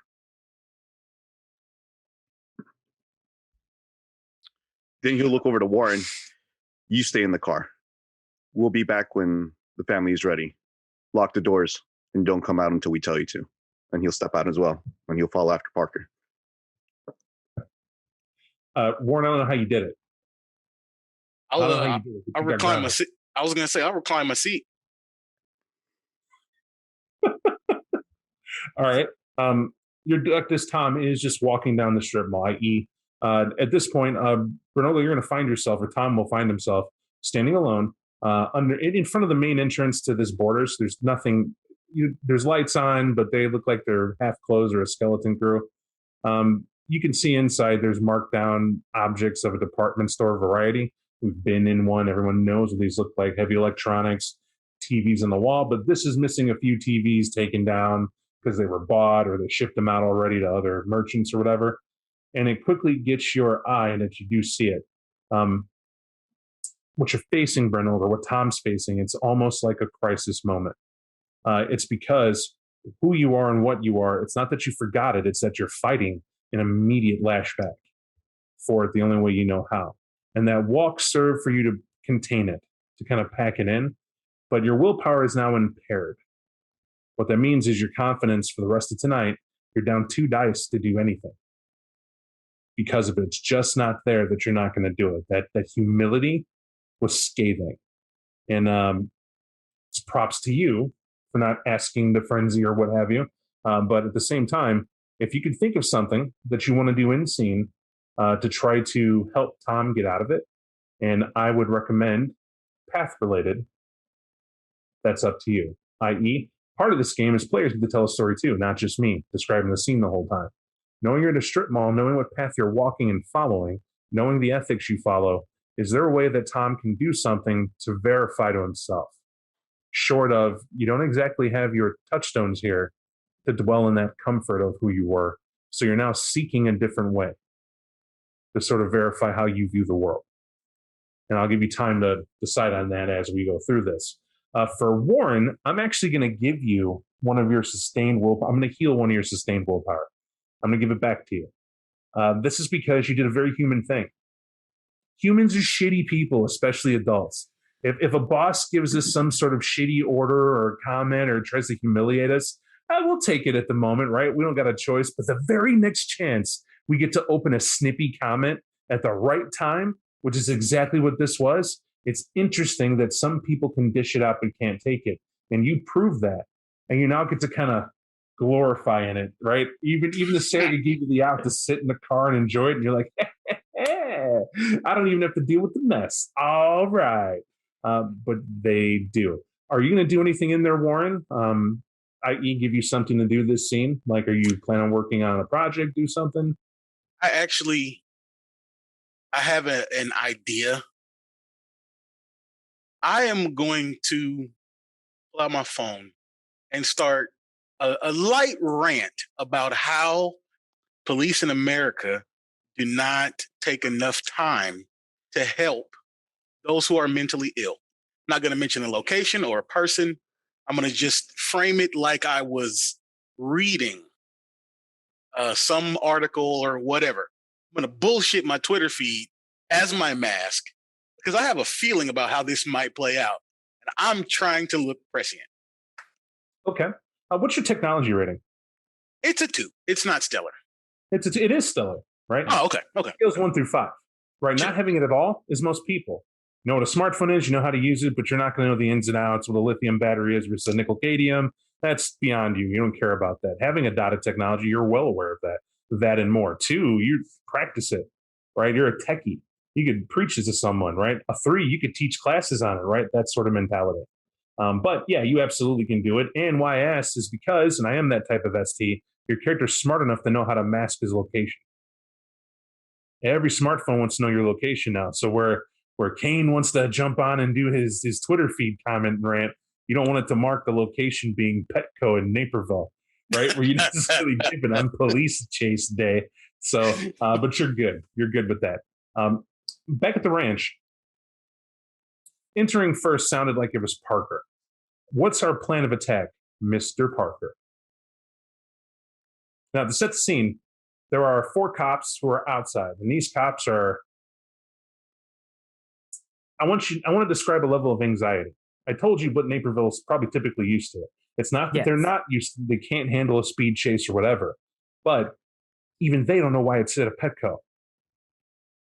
You know what I mean? These are cops who are ready to go to a bank. They were trying to catch somebody, maybe shooting something, responding to something. None of that. This person just left the car running outside of a Petco, and then they're assuming went inside. It's the only thing that made sense. Now, that's 4 of the 6 cops. 2 cops just ran in, right? That's probably the first squad car that arrived on scene, hopped out and took off inside, guns unholstered. These guys are trying to hold down the scene, and you could tell that it was wise because as you're walking up to go inside, the first thing they do is turn around and like, sir, please, this is we're handling the situation until we get a handle on it. There's no business being conducted. Please go back to your car.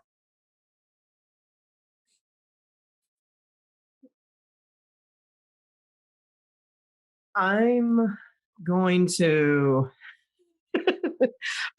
say, officer, it's I already am aware of the situation. I'm actually the person's neighbor. She's a little flustered. She had a fight at home, and I'm here to help calm her down. Interesting. I can dig it. I do love it.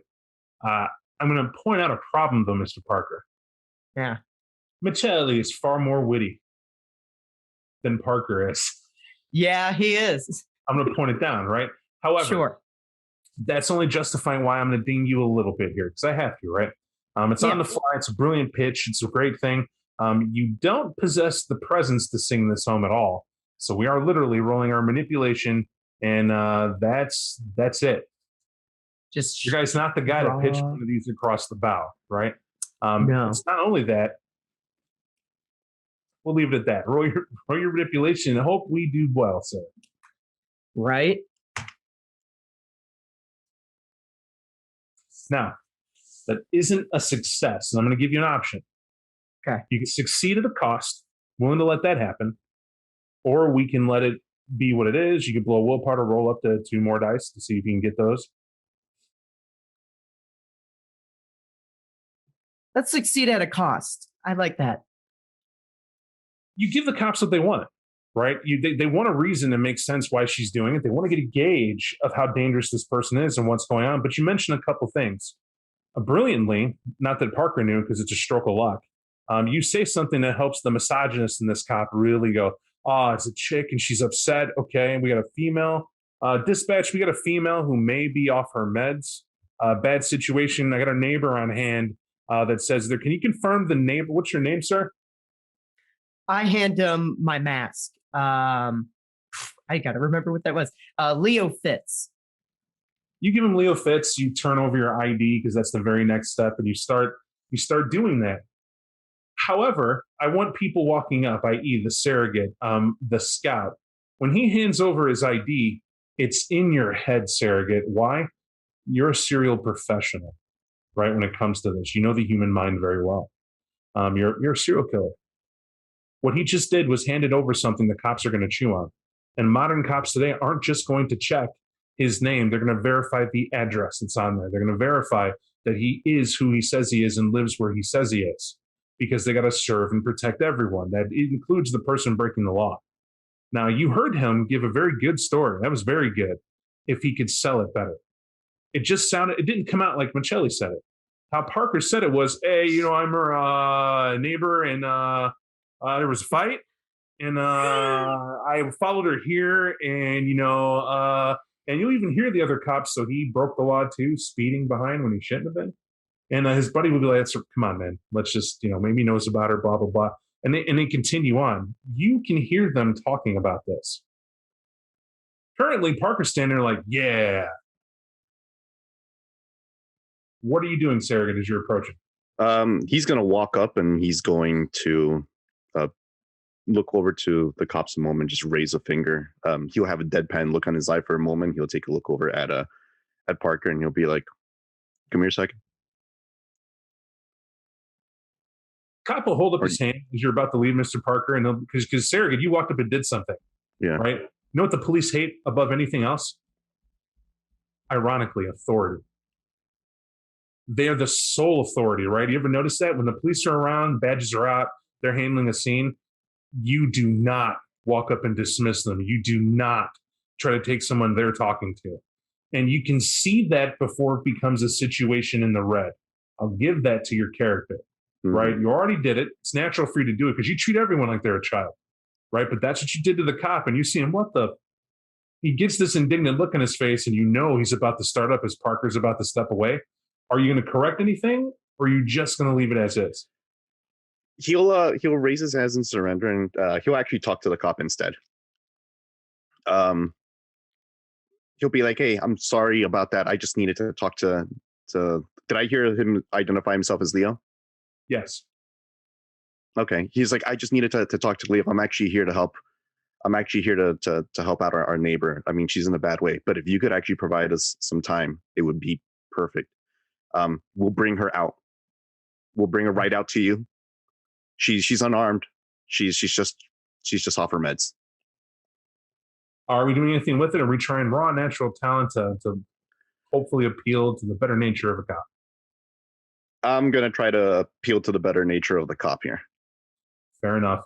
We're going to let this be your persuasion. I do like the specialty to go into this with your manipulation, which definitely isn't going to be it. However, due to the fact that it's a cop and professional, detecting bullshitting is their thing, I'm going to increase the difficulty but not hit you with a dice penalty. Gotcha. So it is my manipulation and my persuasion with my specialty.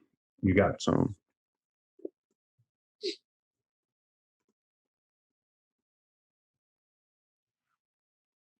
to you, use a willpower, try to roll some dice. You can quite hit the difficulty, or you can succeed at a cost. I will attempt to use a willpower if possible. Do so, sir. Cool. All right.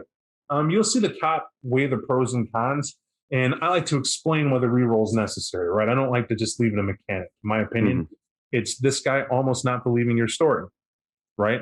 And as you're telling him, he's like, wait a second, so you're somehow his neighbor too? You guys came in the same car, maybe? Okay, you did. There's another guy. How many neighbors jumped in a car to carpool? And then you stopped and said, we were at a cookout, and we heard her fighting with her boyfriend, and you saw she was half naked, right? So we're trying to get her back. And your character adds that extra that she was half naked. There might be a domestic issue here.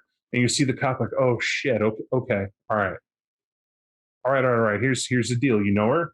All right, hang on a second. And he'll get on his radio and hear him says, guys, I got their neighbors followed what's going on. What's her name? We'll say it's Celeste. Says, yeah, her name's Celeste. I don't know if that helps you guys, but that's who's in there. That's who was in that car. That's who jumped out. And they say she's half naked. Can you confirm? Over. Also, hang on. I forgot an important part. They were at a cookout, and she had a fight with her boyfriend, apparently. And there's a guy standing out in front of Borders right now. I got a feeling that might be him. Can I get one of you guys to actually walk over there and talk to him and hash this out? Over. And you'll see one of the 4 cops who are just on the perimeter, right? Just handling it and looking at people. He'll raise his hand because he's the closest to the border. And he's like, on it. You'll hear him shout it. Remember, I described 4 cops up front. They're slowly fanning out. This dude's on the radio, and this guy's like within 100 feet, right? Clearly heard him and did it anyway. However, you'll hear a report from the inside, and you'll hear a cop say, we're good. This guy looked real hotted out. He goes, say again, what do you mean you're good there, Eric? No, everything's okay. That she wouldn't be happy if you came in. Yeah, Eric, cool. She wouldn't be happy if we, no problem. We got a 1040, blah, blah, blah. Bob doesn't know code, neither do you guys. But let's just say it doesn't take a genius to think that he might have called for backup. He'll, if this cop is isolated, he'll just look at the cop and I wonder, does Mesmerize allow me to be able to pause him from being able to take action? I like it. So you're trying to do that before, like he presses the button for the radio when he looks alarm, you're trying to hit him with it? Yeah, I'm trying to hit him with him. Be like, you're not calling anyone. We are going to bring her out. You will wait here. Give it a chance. Let's see how well he responds to it. You're not rolling for whether or not it works. It's immortal. Pretty much we know it's going to work. We're rolling to see how strong of a hold it takes on him. That's always a determining factor for dominance, how well your character can utilize your will to force them in the moment to obey the commands. You got it, sir. I believe this is also a rouse check for me, so I will attempt to see whether or not I'm hungry for it. Unfortunately, good. And manipulation. Yep. That's exactly what he does. You'll watch him go to mess with his, what am I thinking of, his walkie. And as he goes to press, he just puts his hand down. And he's like, we're going to wait out here. Why don't you guys go in and try to get your neighbor? And we'll wait till you come back out. Thank you. And the problem is he says that. You'll see the other two, really? And Frank's like, and his name's Frank, right? You know that because you'll hear the guy that's with him. Frank, are you serious? He says, yeah, George, we're good. Let it happen. It's better the neighbors do it. Looks better. We're out here. Just if it's no bleeding and no fighting and less reports, man. Let them come on, guys. Be the good guys. We'll let you wear the capes this time. He'll start heading in. not looking back. Following him. All right. This leaves us, Ramsey. You know, he said for you to scout, go in, and blah blah Yeah. blah. So, They're busy at the door. You got some time to decide if you're going to try to find another way or if you're just going to. yeah, I was gonna find another way. Like they're going through the front door. Ramsey wasn't a fan of cops even before he was dead. I figure if I could break into any like storefront, it's probably like a freaking Petco who breaks. This into is not even talkable needed in this regard. I would make you roll. You built a character design to know street, right? You know that life. You know buildings in that case. You know terrain. Yeah, it's a Petco, but it's still part of a mini mall, which means it's got to throw its trash away somewhere. Mhm. And indeed they do. You go around the back while they're having that conversation, you see there's a loading dock. You see the doors are open because there are workers throwing out trash because it's near close. Mhm. It's a common thing. You hear a boss complaining about the fact that he's here that night and he's still got to count down the till. God, I don't know what's going on. That lady came back again is one of the stories you hear. Now, it's up to you if you're going to wait to hear more, which is a possible thing you can do in the moment, or you can choose to just sneak past them and go on inside. Yeah, I will use Silence of Death, but I do want to hear this conversation a little bit more. That piqued my interest. Your stealth's good enough, but this Petco manager, he's more than a little overweight. He's probably in his 40s. Looks like maybe he's been in retail a long time. Mhm. He has the telltale signs of someone who just is annoyed with the world. It's like his soul has been bled from him. That's how you spot a retail vet, by the way. In case anyone, like nobody likes smiling all day long, faking to make it, and being a salesman all day. It's not genuine. And this guy's back here. It's got this cigarette, and then you get it. There's this hot 20-something, maybe younger, right? At best you can put it. And she's just nodding her head, listening to him, helping throw out the trash. And you see assistant manager on her shirt, and he, of course, is the store manager.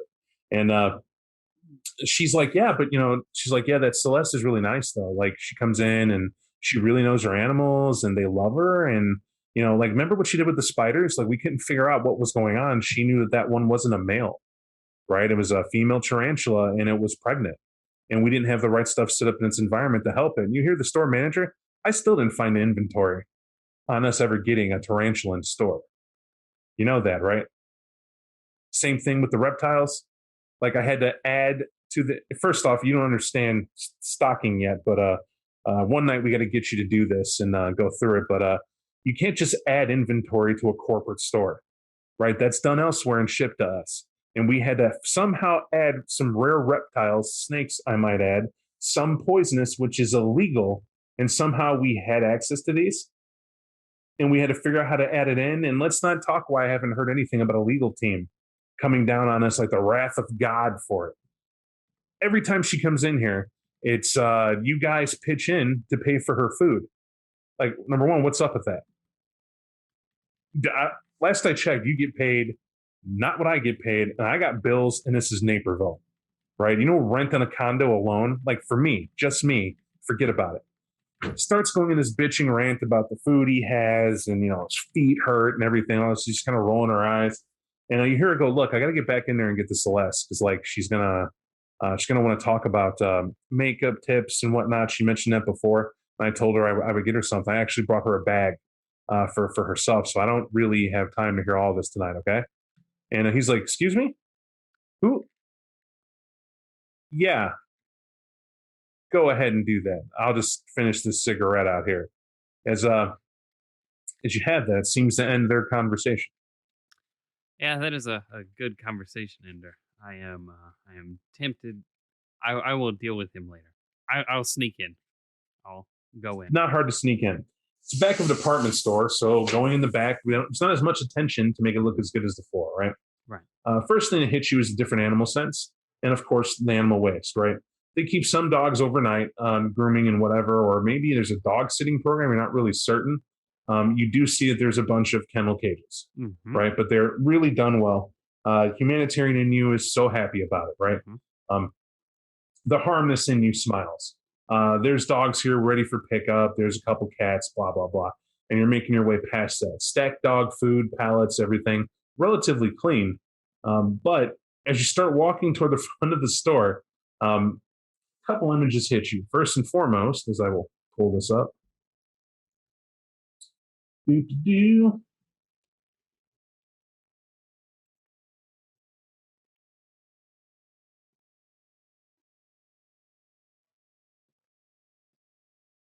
I did name this in my mind's eye.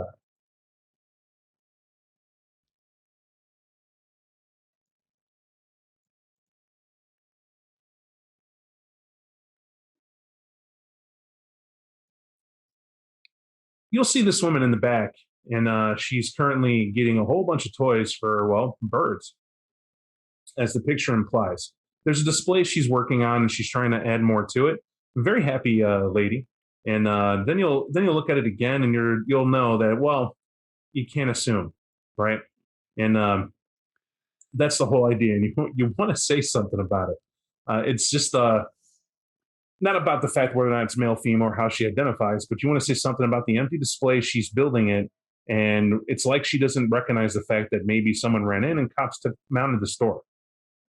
Right? That's the one thing you were looking for. Is a hostage situation? Is a gangrel with claws flipping out, snarling, and holding a cop down in the corner? Are they dead? Is there blood everywhere? There's none of that. Okay, well, that's better. Better than what I was afraid of. I'm going to go to the cat food section because I believe that is where Celeste would be. So the store's sizable. And as you're walking around looking for the cat food section, you're going to see a young guy whose badge says Jack, who looks tired. And what I mean by tired, you ever seen those old movies where it's the end of the world, it's dystopian, and it looks like people decide to bunker down in a grocery store, right? Looks like they didn't think of deodorant. No one knows where the toothpaste aisle is. And they're just kind of in the shirt and mess they were in for the last couple of weeks. This is Jack. He has a Petco shirt, but you can see the beard that comes in is a little matted, it's a little oily sheen to him. He looks tired, right? Raccoon-eyed and all puffy face. And he's currently, picture that young lady is actually Celeste. And Celeste has two cops who are just, their heads are down, they're behind Celeste, and they have this complete look of peace on them, like everything's the way it should be. There are no guns on them. They must have dropped them somewhere because it's not on them. They're not on a holster. She doesn't have them. And Celeste is just paying attention to Jack. And Jack's like, oh, we have the new Purina dog chow that you wanted, that you said didn't contain real goat meat, and somehow you knew that. And Purina's real sorry. I emailed them 100 times, 110 to be exact, and they promised that you're going to get a new dog food shipment replacement. And I gave all the shots to all the animals, like you said, because they were unhappy. They were getting colds, and they had like some sort of flight. So I did that, and I had to pay all that out of pocket, so I couldn't make rent. I've been sleeping. Can I eat now? I'm really hungry. It's like I haven't ate all day, and you're here. I just can't. And Celeste puts her fingers to his lips. Shh, it's okay. It's okay. You got several hours before a young man like you would collapse. It's all right. So tell me again, because I don't really understand. You have wet dog food to feed to dogs who are here, who are well cared for. And if the money's paid enough, why does that matter? They need to eat the food they're meant to eat. No one's meant to eat this dried remains of nonsense. I mean, this is processed. You can't live on processed food like this. What makes you think a dog can? And Jack's like, I didn't buy it. I didn't. Well, he picks up the bag and throws it off the shelf and starts like throwing it off on the ground. And she's like, there you go. That'll do. And she keeps walking.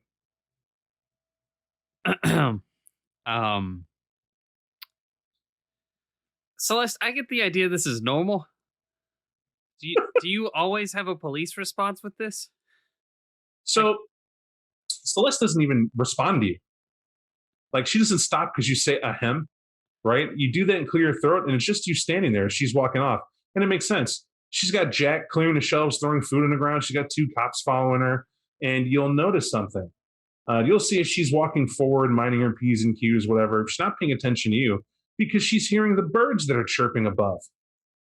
You note that. Like, you can hear it. Like, that bird cage is empty, and it's dawning on you it shouldn't be empty. It's because they're Right. out. It's because they're up above because they got let out. Yeah, it's weird, Ramsey. It's like, are they somehow tattling? She has Right, an Jack, alarm system. You don't know what the hell's going on. I don't. But I'm here.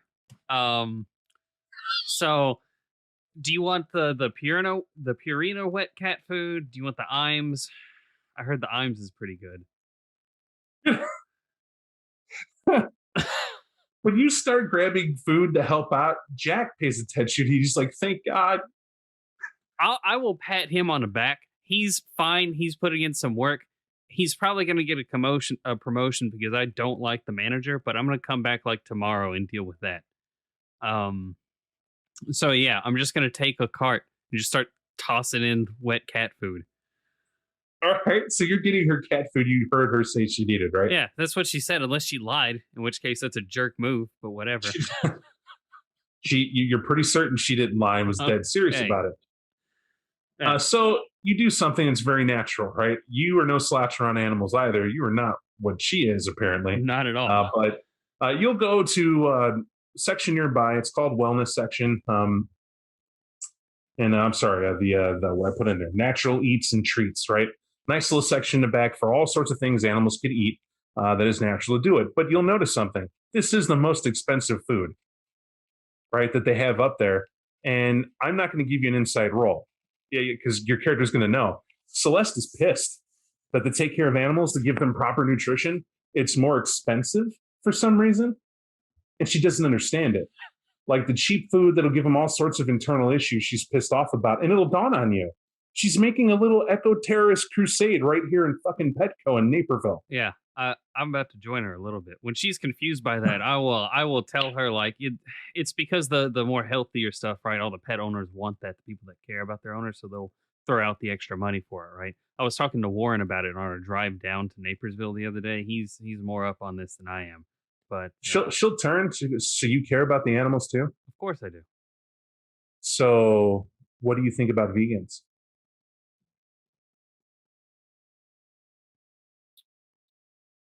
That's a question I've not been asked before. Vegans are, I think they're ignoring their part on the food chain a bit, but they taste just the same. Actually, they taste a little bit better now that I mention it. Now that you bring it up, because maybe it's that they don't eat so much processed food. Hold on, I think you might be onto something. Because I've not. What are you telling her? That's when he knows what Ramsey like said. That. Like that. No, like that. Yeah, like that. Because I've not thought about that. Why would I think what do I think of vegans in particular? I think of my food, right? But then I'm like, all right, well, people have farm organic fed chicken, right? That's supposed to taste better. Do vegans actually taste better? I've never stopped to pay attention. She'll grab a cop and she'll pull him to the front, and this cop doesn't stop her. And she'll take her fingers and she'll put them inside of his mouth to check his gum line, right? And she'll go, how you tell a healthy human? You look in here, his teeth, his jaws are strong, pale, healthy, very warm-blooded. His very skin's very naturally a pink as it should be, very firm. You note the teeth, not many cavities. He takes very good care of himself and is in shape. But he has to eat a balanced diet. Now, vegans think you don't have to eat meat, that you can live like that. Living like that does not mean it's the best and optimal for you. It's not balanced. It's too extreme. It's one side of the chain. You can reduce the amount of meat you eat. That I agree with. You don't have to eat these grotesque amounts of beef and whatnot all the time. But the animals are abundant just as the humans are. And if you look at his musculature, this guy would have an easier time eating a steak probably once or twice a week with a pile of vegetables for his nutrition. And I would have him do that in his domicile. And I would feed from him maybe once or twice a week. And you'll see Jack feed from him. Like, milk him? We'll just ignore him. You don't converse with your food. Some cold insight, right? As you two go back and forth, and you start discussing people.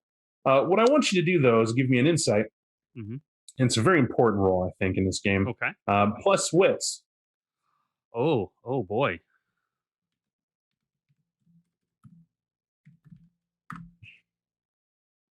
It's clear to you that the cops, they've had their will broken. You don't know how she did it. It's not broken through fear, you don't think. It's as if they accepted their rank and file in the natural hierarchy of, well, food. They're not the apex predator, and they're in the presence of predators, and more particularly Celeste. And accordingly, they just let her do what she wants. They're like that animal that knows in the most horrific moments that it's about to be devoured by the shark. Like they're flipped in the air, the seal. And if you look close enough in those photos and those videos and slow it down, you can see that the seal relaxes, almost as if there's a chemical dumped in its brain to let it accept its fate. And the cops are frozen in that state. Like anything she wants to do, she can do. Where that's good for her, it's not good for people wanting her to respond or wanting them to respond outside. Right. You don't know how she did it though, but it's an animal thing. They're just doing it. Now, for that matter, the lecture and conversation you're having turns for the worst. Oh. When you mention eating meat and whatnot, she'll turn upward and she goes, "But you're aware that you're to be food, which is why you fly high and away from us most times, or we capture you and we will eat you." Predator and prey, you know the score, and she'll just say that right up high, and it's a parakeet or two, you know, some sort of right, some dove that's sitting in the corner, some people's pets, and they're just okay, but they're now crowding around her, as you can tell, as you two continue to converse, and it dawns on you, this is an epic problem. It's not a minor problem; it's an epic problem. Jack has been sleeping in the store, you suspect, waiting for her to come back, and had to have. The smell off of him that you can smell from this distance speaks to that point. The other factor is that the person in the back let out all the birds to take care of a display, and somehow that store manager didn't call the cops, and he's walking out like it's perfectly fine.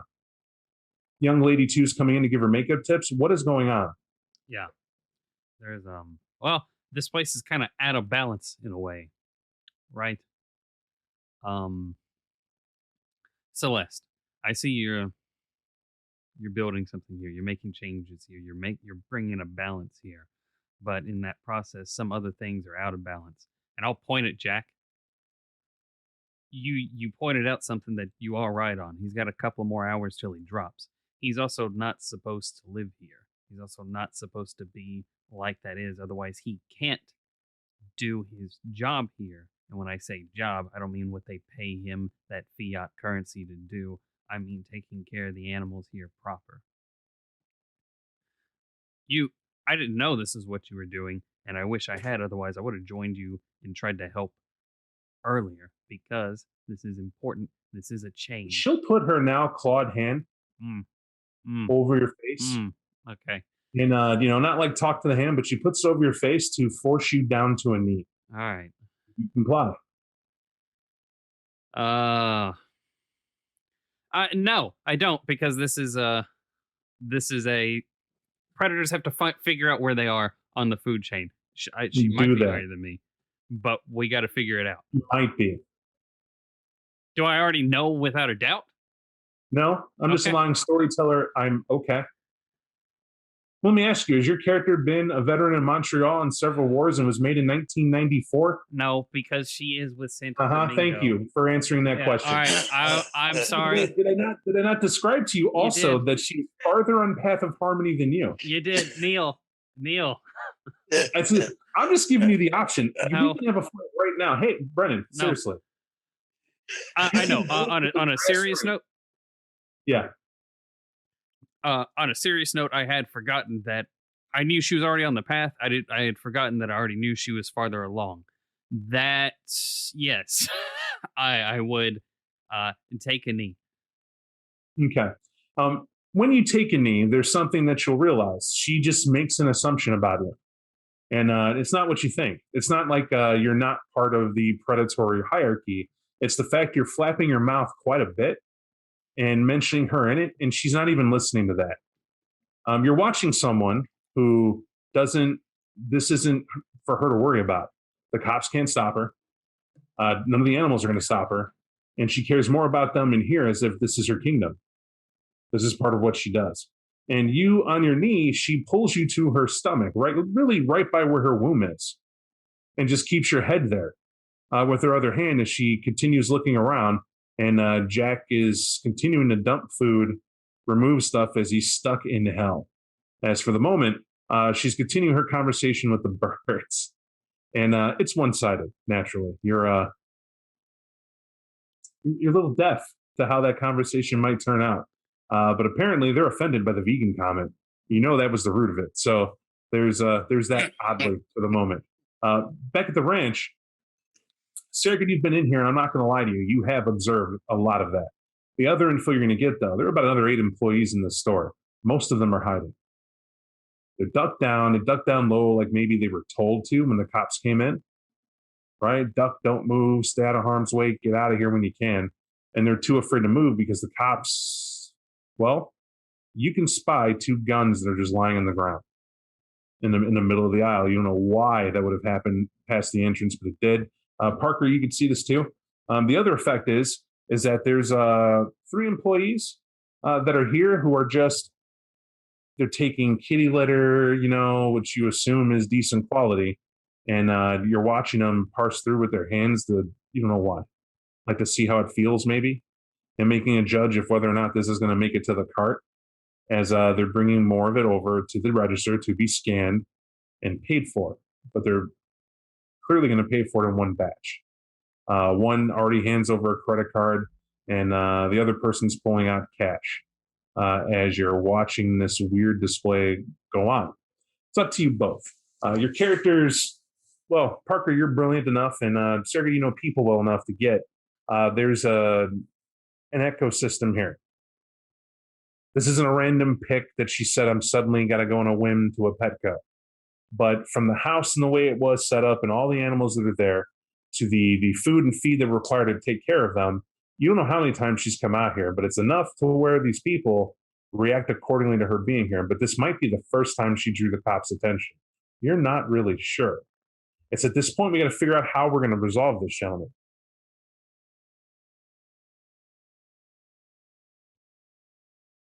You look to Parker.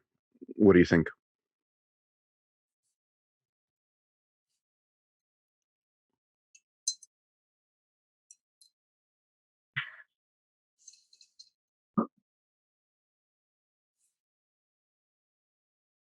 I'm thinking that we're going to have to black out the cameras with this display. And has she done this numerous times?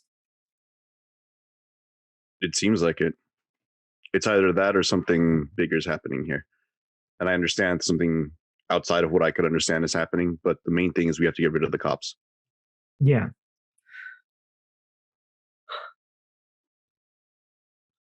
Are you capable of persuading them to leave, you think? I probably could, but I wonder if she could persuade them. It makes it easier on both of us. Let's go find her. And Parker's going to nod to that. Here's what's going on, guys. What that scene that you heard, it's not loud in the store. I mean, you heard it. You can see Jack getting rid of the food there.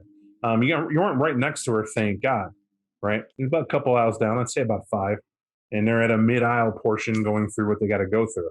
So you have time to decide how you're going to handle it. But if she could get rid of the cops, she would have.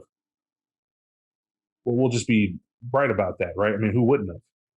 So that much I'll give you. But regardless of whether she can or cannot, you guys clearly are looking for a way to end this situation without having to rely on, we'll say, physical means. I could talk to the cops and have them get out of here. All right, so I'll take that as a yes. What's your approach? He's going to mesmerize them. He's going to find those cops, and he's going to tell them that they should go report everything's fine and get out of here. So, for Ramsey's edification, your priest walks up and just looks at a cop, and you have to grab his chin to force this cop to look at you. I mean, he doesn't want to lift his head to look at you, but does when you touch him. And there's defeat there. There's someone who just let go. And you blessedly tell him, clearly his mind takes to it, right? As I need you to rouse for me. You tell him what to do, rouse twice because you're doing it twice, but you tell Yes, him sir. what to do, and naturally it's going to work on the other guy as well.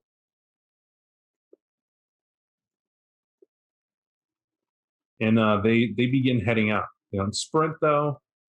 They don't run, and strangely, they have the wherewithal, because you guys didn't grab them, to pick up their guns as they leave. Being responsible for them, you imagine. It's an interesting point. But Celeste stands there like that's what should happen, and you see Ramsey looking like maybe that was her kid or lover. You don't really know, but it's a weird thing as this talk with birds scene is going on. Hold that thought as it's adjudicated well. Park, I'm assuming you're just going with him, making sure that happens. Okay. Tom. Really, Tom and Will, you guys are outside. And so you can see us from the car, obviously, is why I point that out. Tom, right before you get in, you see this cop walking up to you. And he's like, Sir, hang on a second. You have no idea, Tom, why this guy's walking up to you. Tom just turn around and like, how can I assist you, officer? Hey, I happen to know that you're, I'm assuming your fiance, or is it your girlfriend, Celeste? None of the above, my friend. That little firecracker ain't mine. That's tough. That's tough, buddy. And he'll pat you on the shoulders. I get it. Argument, it's the breakup. You had to go for a walk, or she took off, and things didn't go the way you needed. I understand that. But what we're trying to do right now is to calm her down, get her to kind of realize that whatever she's doing here, I don't know, is it to pick up like a favorite dog or something? Is Mr. Fluffy the only thing that calms her down? I believe that she was looking for cat food to feed cats. Isn't that always the way? Look, my wife flipped out because I forgot the milk on the way home. I mean, who am I? I'm only on my feet 12 hours a day, putting away bad guys all day long. And she works too. She does insurance sales, and it was my turn to Like get that's work, right, friend? Exactly. Let me ask you a question though. I know it's 2021, women's rights and all, but you ever get handsy with her? Just remind her who boss is. Now, officer, that question is offensive. A gentleman should never lay his hands on a woman. Well, except for lovemaking, am I right? Oh. If that's the kink you need, I was just checking. I was just a little bit curious, is all. Give me an insight. This would be insight, intelligence, definitely. However, -2 dice because your will's not exactly into it. After all, according to your packmate, you suck.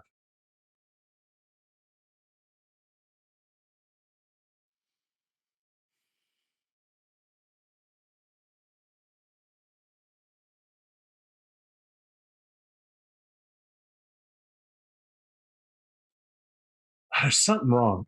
If you'd have been a firecracker if you could have just got a hold of this guy earlier.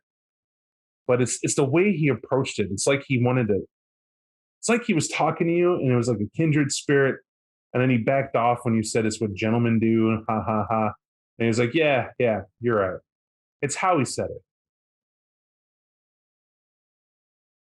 You're not certain. I can give you the same option.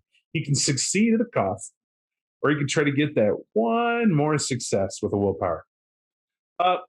Don't have it. Yep, no willpower for it. Would you have to succeed at a cost? Sure. Let's succeed at a cost. I like that. So what happens is you get stuck, right? As this cop, you're trying to see, just what's going on. You think this guy might beat his wife, right? And you roll into it. It's easy to bait him. You're like going, look, yeah, I hit her, but it wasn't hard. It was just, she got lippy, and the cop's like, I know what you mean. It's the type of hit you don't leave a mark on it, right? She just gets a little barky, just forgets, what you have to deal with. And it's like the $10,000 marriage and the vacation it was still paying off and the new house that you had to get, and you put her in, and pregnancy. Oh my God. Like 2 kids in, and it's not good enough that we got 2 kids now. Now we got to take them to private school. She's thinking about going to France with them, and I'm going to stay here and work. You know why?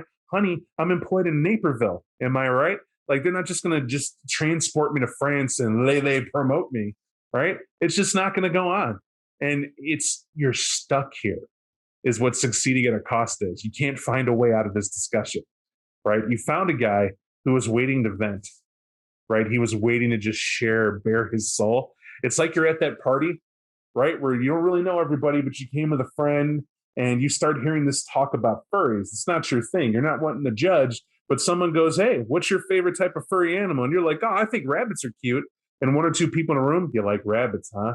And they come over to talk to you. Well, what sort of rabbits? Do you like the ones with the pink nose? The ones that are just really big rabbits? Do you really like carrots? Have you ever rubbed yourself in carrot juice? And they start going down this corner, and you're like, oh shit, I can't be rude. I can't exactly break here. And Tom feels even worse. It's like, oh shit, I don't want to get into this now. This guy is just, oh, what a piece of shit cop. He's just abusing his bolt. Okay. You feel trapped in your head. What would you like to do, if anything? I'm just Tom's just gonna stand there and like just keep looking at the cop and just nodding, keeping it going. Yeah. Nah, I get you, buddy. And then yeah, just let him keep going. So as Tom is playing therapist, free of charge due to Black Harkness, we're gonna go back to the store. For Warren, this couldn't get better. Biggity bad path of night, terrifying La Sombra clan. There's that cop having a heart to heart. This guy's doing everything but sharing a meatball sub and a beer with him, right? And he's out there with a mortal, no less, just having the conversation of conversations in front of the borders. What the hell's going on? You're eating it up. Humans can coexist with vampires, even La Sombra on Path of Night. Clearly. Back at the ranch, which is inside, the 3 of you get together and you have Celeste there. And they're almost done ringing up all her food and her nonsense. You'll see that worker from the back that you already spotted, Brentron. The assistant manager. She comes up with a bag full of makeup supplies, and she very coyly is like, here you go, Celeste, I got this for you. And Celeste will look. What's this? And she goes, the camouflage you're looking for. Go a little ruse in the face, a little ruddiness to the cheeks, and you're ready for photos. You can put those online, kind of pose with the pets. People really respond to that. Don't overlook the fact it's not objectification because you're there with your pets. They're there to enhance the photo. It's a family photo. It's not a woman just looking good for her cute pet. Celeste, and for that matter, Ramsey, you're just, what? Like staring at her like, why would that even be relevant? Right? You don't get that. There's like a defensiveness naturally applied that you don't understand. And to you, Surrogate, someone should have slapped the shit out of this daughter a long time ago. Like, of course that's objective. Never mind. And you just you just shake your head, depending on what side of the fence you want to stand on. That's a landmine of a conversation. Parker?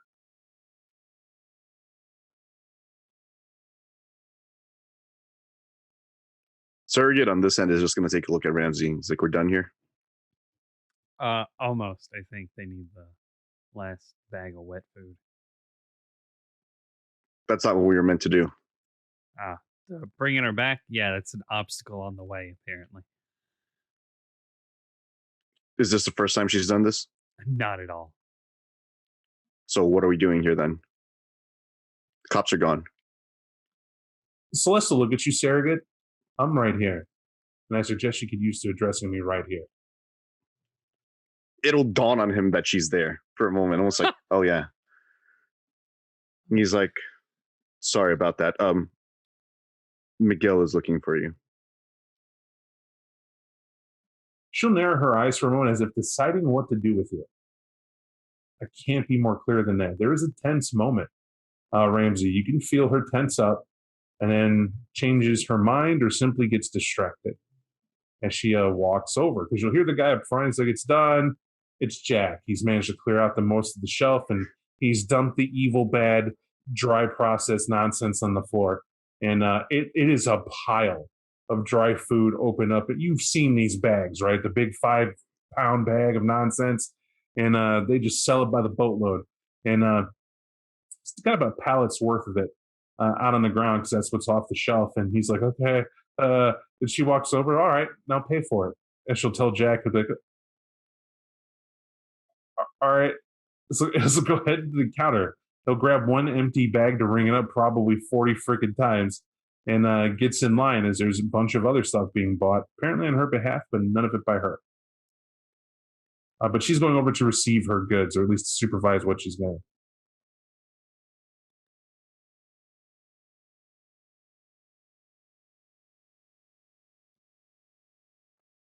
Now, because of the pause, things to point out. Clearly looks like she's leaving, right? She came here to get her food. She got that. Ramsey's even pitching in to get her the good food that he's to pick from the section he's at. But she's got a system. She comes here and they apparently get the shopping. She approves or disapproves their method, and they have to pay for it. And then she leaves. You really wonder how often she does this. Despite that, maybe Miguel didn't send you here to get her. No, it was figuring out what she was doing. You got it. Now, Warren, who's inside, might have insight to it, but Warren had to win a war, and he did, or at least a battle with something else. What I will give you three, this isn't a good thing to leave hanging out, and actually specifically Parker. As you're silent on this, you know for a fact, this is exactly how people piece together, well, evidence. Things that happen. Parker, you know it's a matter of time. I won't even make you roll for it. You know those cops that he sent away, they directly went against their job. Yeah. Right? They went away with the gun, whatever, but the only reason they probably went and did it anyway, well, other than their will was crushed, which you're assuming had a lot to do with it, and bravo to the surrogate. It's the fact that they got to go back to a precinct and explain what went on. They didn't call for backup. There's a lot to it. Plus, there's cops outside. Now, for the most part, I'll give insight into that. Warren, you're outside. Those cops are getting into cop cars, but they're fighting. Not fist fighting. There are arguments direct about what's going on. But those cops aren't stopping. That's the important thing. Like when your partner decides they're leaving and you came with them, you kind of got to leave with them to figure out what's going on. In particular, if there isn't a crime scene. And you can't make out what's going on, but through body language, it would seem that the scene's fine. They come out with guns holstered. There's no 5 o'clock alarm or nothing like that. And they didn't call anything in. So 3 of them are piling in a vehicle, leaving the 4th to wonder what's going on, right? However, the remaining 2, one's engaged with Tom getting therapy, and his partner is walking up slow, shaking his head as he's lighting a cigarette, as if this might have happened before. Right? You're not really certain if it did, but it looks that way. It seems like they're going to go. But even to you, just because they're leaving, this is going to be tomorrow's news somewhere. Yeah. I will, I don't want to compose a novel or anything, right? But I will kind of shoot off a message to the pack. Hey, cops outside are leaving, but this is coming up again. So maybe find the office. I'll message back, why find the office? Because when they run back the camera footage, and you better hope it's not in the cloud, somebody's going to see all of your faces and also what Celeste has been up to or however far back those drives go.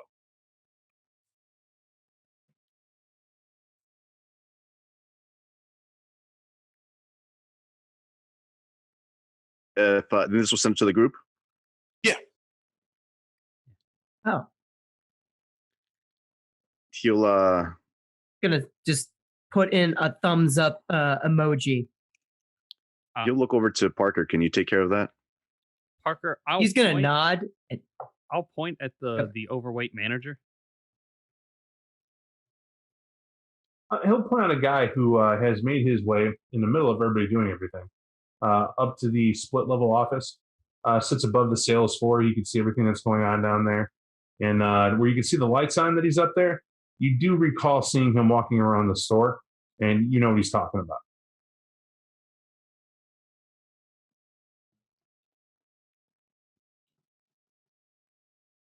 You said you could take care of this, Parker. He's gonna nod. Yeah, I can. All right. Do you need me? Keep an eye on all of them here. Make sure nobody leaves. I'll handle the cameras. What do you mean by them? As in, like, everyone? The staff. They're not going to leave. Parker is going to. Is the manager? You said the manager was in the office or near the office? In the office. You went upstairs. In the office. Okay. He's going to walk up to the office. The moment he opens the door, he's going to do like a quick glance around for any obvious cameras in the room. You open the door and there's a boss, right? There's like a wooden desk. There's an old couch. There's all these OSHA guidelines about overtime and whatnot, and minimum wage posted. And there's definitely one locker. I do mean that. Looks like one locker for like the whole store to share, or just it came with the building. You can't tell which. And he's counting down cash and whatnot, and he looks at you startled, like, you, sir, you can't be up here. Now, you're looking for cameras. Here's a disappointing fact. Certain characters are built to do what you're talking about. It tends to be thieves, security experts, or people in that field. You are an IT guy, but you're more of the I make a super app guy. You're more the guy, if I have a camera in hand, I know what it's good for, and 1080p is garbage compared to what you can do now, right? And you know those sorts of things, but where you would position a camera in the office or in this retail building, it could be anything. You know the tech they would use for it, and you absolutely know that they don't have to have cameras here to record anything. That's so dated as to be laughable. That's like green screen era thinking. Anyone that has, especially the corporate chain, if there are cameras anywhere recording, they're not kept on site for the exact reason that people can come in and rob them and then take out the evidence footage.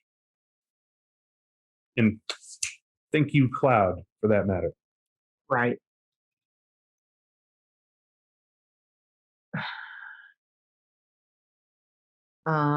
He's going to look at the manager. He's going to look him dead in the eye. Does this happen often with this chick down there? Young man, let me tell you what doesn't happen. We're not having a discussion. You can't be up here, sir.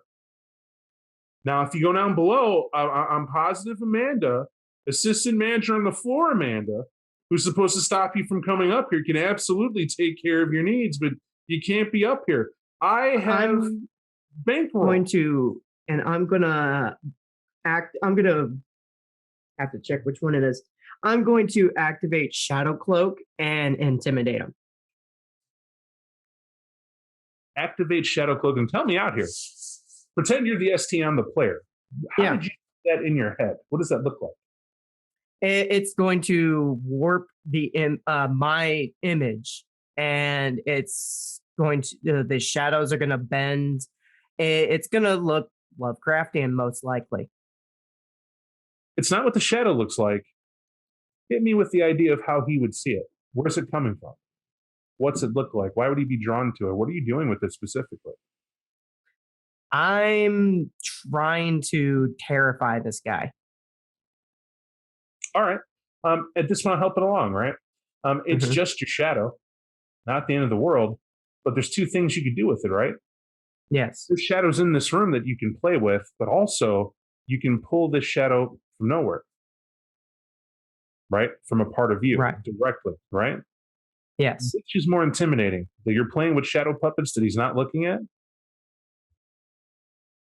Or it comes directly from you? You said intimidate. How far are we going here? From me.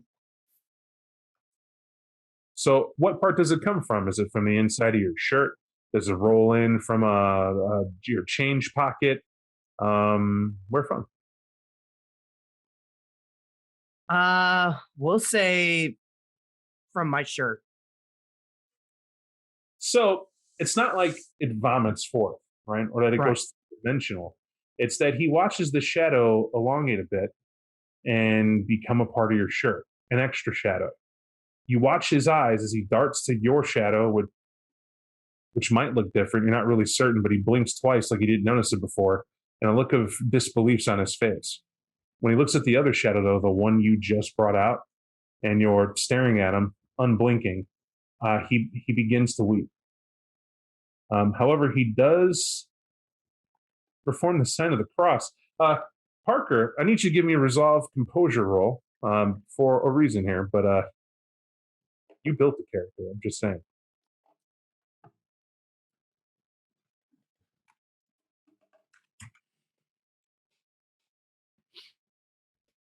You take a step back. It's not that there's for a moment wow. When he does the sign of the cross, you cringed. You were expecting an immense amount of pain. Maybe you were about to be punished. You're not really certain, but he closes his eyes tightly as he's mumbling a prayer to himself. And you hear part of it, yea, valley, not fearing, but he's openly weeping.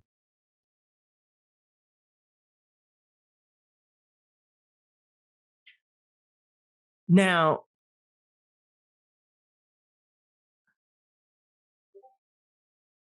I asked you a question.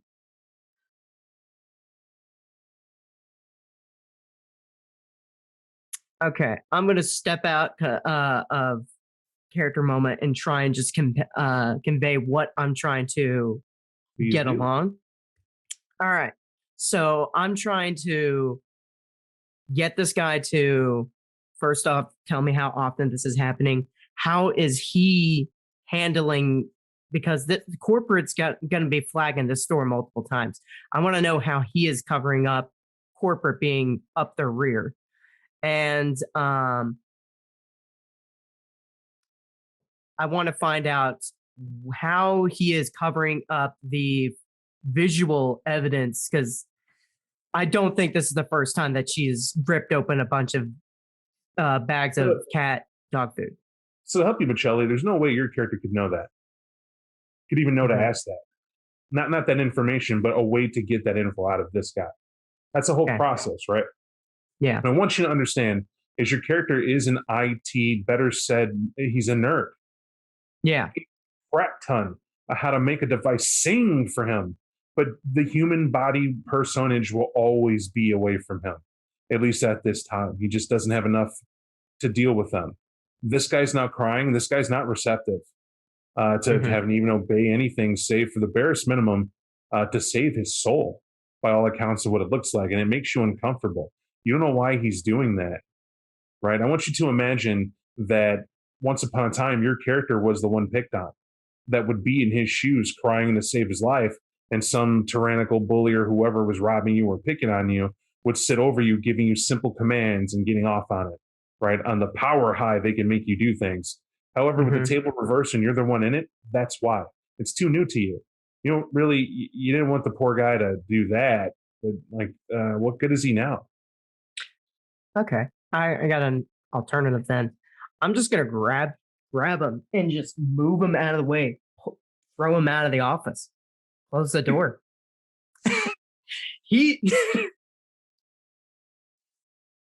I'm sorry, I don't mean to laugh. Well, I do actually. It's not bad on you. You pick him up, and I want to describe this to your pack down below. They really haven't seen you in a scrap. You're always the guy to kind of sit in the back and handle the light lifting, right? Like why worry about it lifting?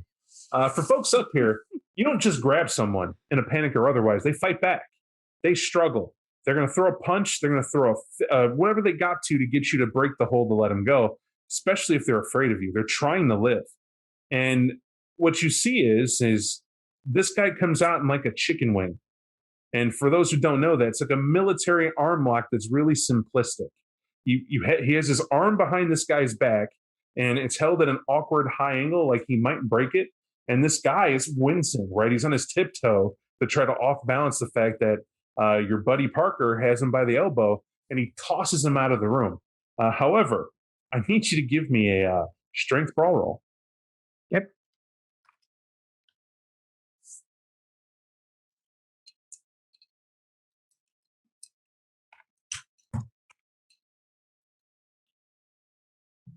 Well, you toss him out of the room. This guy hits the rail because there's a split level. That means there's a level Mhm. of stairs to go up to it. Yeah, he falls down the first 3 steps before he catches himself, and then break a neck or a limb or whatever. But this guy's openly crying, laying on the step, not getting up. It is a sad sight. And Parker just goes back in the office and shuts the door for everyone to know. Now, if nobody outside's doing anything about the poor plight of one store manager of Petco, I will. No, I won't go help him out. It's undue kindness, I think. okay. Parker, what are we doing as a follow up here? I'm going to go look across the sales records. I'm going to see anything that stands out of the ordinary. And I'm looking for a pattern. I'm trying to find how often she comes here and see if there's a trail. If the managers already manipulated things to cover it up. All I got to ask is how much time are you investing? Because that's what this is going to require. To help Michelli out, you work in the field of IT. How long would it take you, even with the access codes, assuming you had them, to go through a foreign system and find how they file things, find specific videos, footage of videos, and whether or not you have access for it? It would take a couple hours. That's what you're looking at. It's like, as good as you are, guessing how they set the system up is one thing. You can do it, though. That's what I want to let you know. Instead, let's try something. Give me an intelligence technology roll, and let's see just how canny your character is going to be in this scene to get it done. Okay. Would we say my specialty applies? I would say so. Okay. Dang. Yeah, you go over and grab his Apple tablet, pick it up, and see that he was doing bankroll that was set. And through the bankroll, you can see that the store has 40 employees other than him. And you can just figure out the logic of that real quick on the old spreadsheet he has. Indeed, it's connected to an internal cloud system, right? It's what Petco uses. You're now officially in Petcoville, as it's dorkily called, to make people feel more at home. And they have their own type of like Facebook called Yammer. It's even on there, where all the employees can talk about what a great sales day they had and how happy they are to be part of the Petco team and everything else. And as you're going through there, you say, screw it. And you put in there, hey, everybody, we had a killer sales day. We just like made it at close another $10,000 pet sale, blah, blah, blah deal. And someone bitterly goes, again, what is this, the 3rd month in a row? What are you guys doing differently? And you'll see all these words popping. I'm like, no, seriously, what are you guys doing differently? And the office phone will start to ring.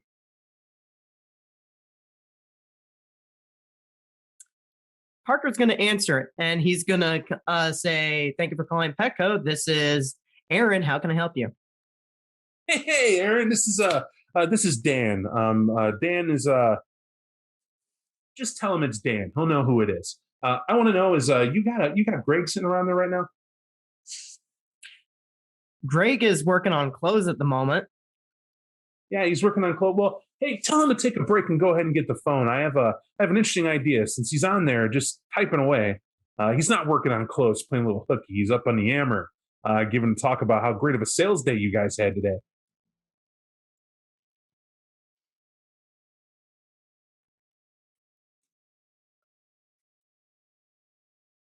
Um,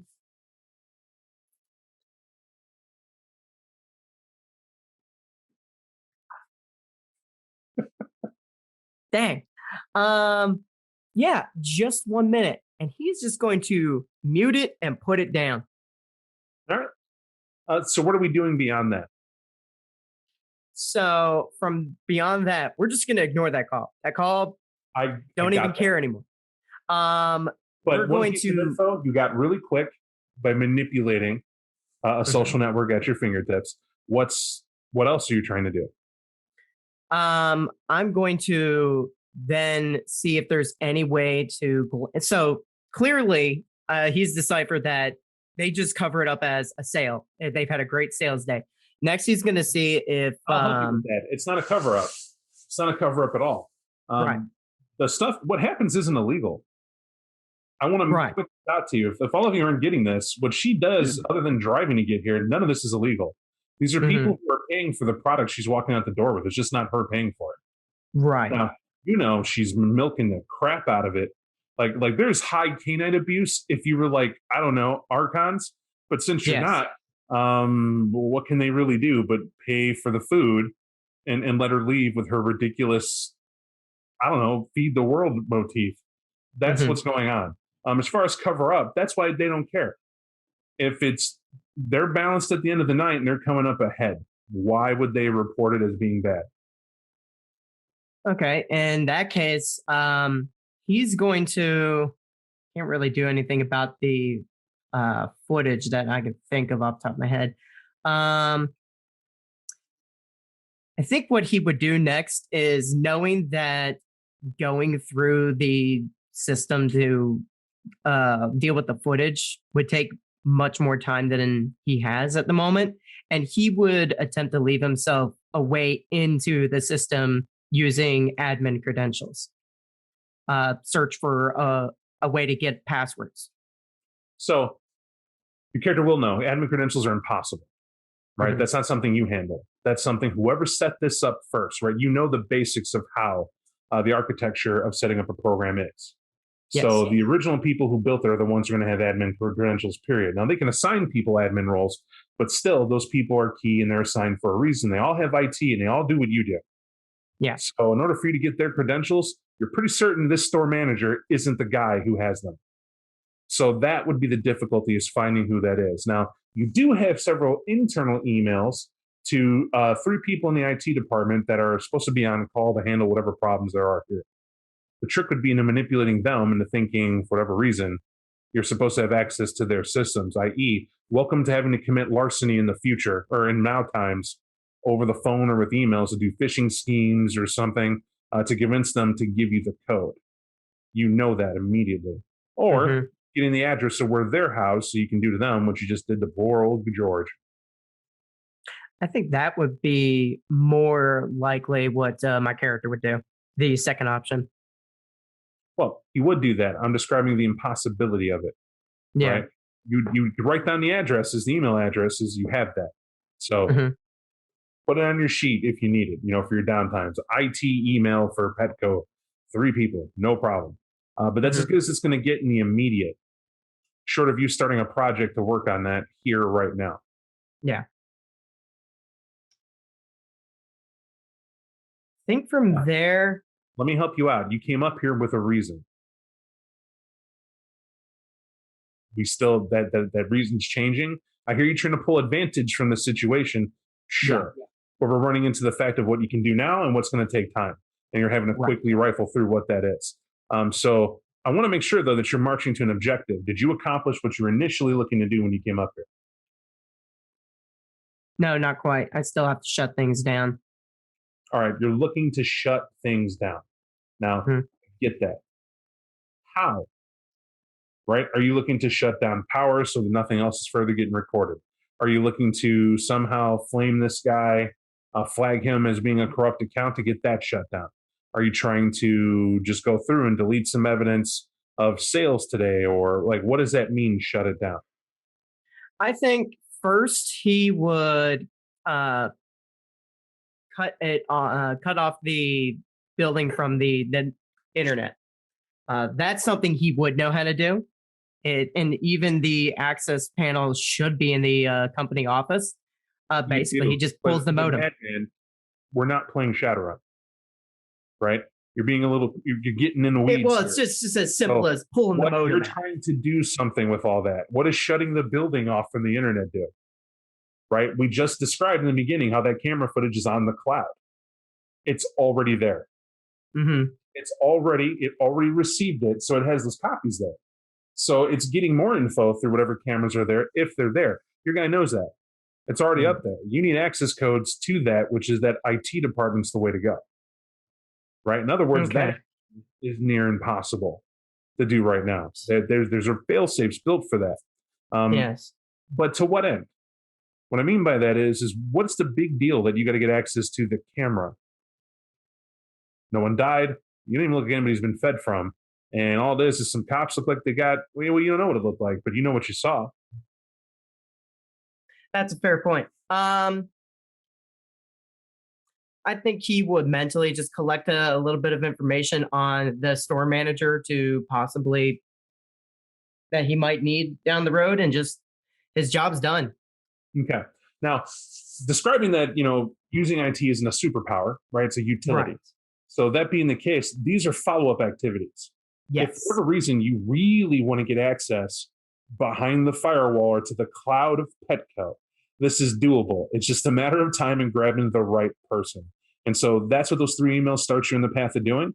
I don't want to say that you can't do it, just we got to set you up for success. And you know what you need to be doing.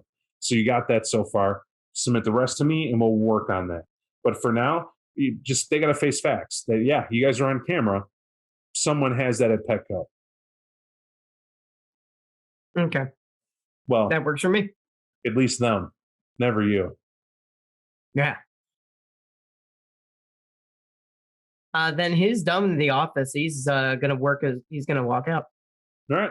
Now, I'm aware I didn't hit you with the Clan Bane right there for what you had going on, because you beat the difficulty for it right there in a stressful moment, and you were searching for something. I want you to feel that skill set you picked and kind of get a working knowledge of what it can do and what it can't.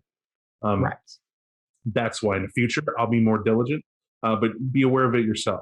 That's one thing you got to do for that always. So Parker comes downstairs finally after being up there for a lofty 20 minutes. In that 20 minutes, you guys have more or less watched Celeste get her dog food and nonsense bagged up. You pick the choicest bit, Ramsey, that you need. There's like chicken heart livers and nonsense that you bag together. It's in the raw. It's good enough for you. Mm-hmm. It's good enough for her. It's good enough for 30 cats. So you grab some frozen mice because, apparently snakes love that stuff. And do you have to microwave them? Oh, whatever, we'll figure it out. You do. You do. Okay. Right? That's a thing. They need heat. You got to warm them up a little bit. Yeah, that's what I was thinking. But regardless, if you're not doing anything surrogate to that and whatnot, that's the people in Petco getting it done. As you guys are in the process of getting all that done, Tom, this cop finally exhausts after a good solid 15 minutes, right? And he just goes, yeah, so that's why it's important to hug your wife before you leave, especially if they're on the floor. I forgot to do that once, and man, I don't feel good about it. That's the thing I got to tell you. None of this I feel good about. It's just, you got to know your place. And that's what authority does. It lets people know where they should be at all times. You cook you dinner every night? What hurts you better, right? Am I right? I'm just kidding. Nah, she's a terrible cook, actually. I typically have to do most of it when I get home, but she does have to pick up the groceries. I understand you, officer. And I'll leave you with this. Husbands should live with their wives in an understanding way, showing honor to them as the weaker vessel. And they give you the heirs of grace of life. You shouldn't lay your hands on her, so. Yeah. Are you being? You're quoting something, right? The Bible, yes, sir. Yeah, all right. I was an altar boy for a time. I suppose I should have caught that. It's my fault. All right, great. In your weakened state, just exhausted, just like. Yeah, but what a powerful choice of wording. And B5 is great at pointing this out. Sometimes when you say things, you don't think they matter. But I cannot tell you how important it is you chose that phrasing. As I want you to roll your charisma, and we're going to give you your persuasion. Difficulty here. I'm not going to give you the -2 dice because it's going to wash. I would penalize you for it, but because you are impaired, but it's going to wash. It's great phrasing.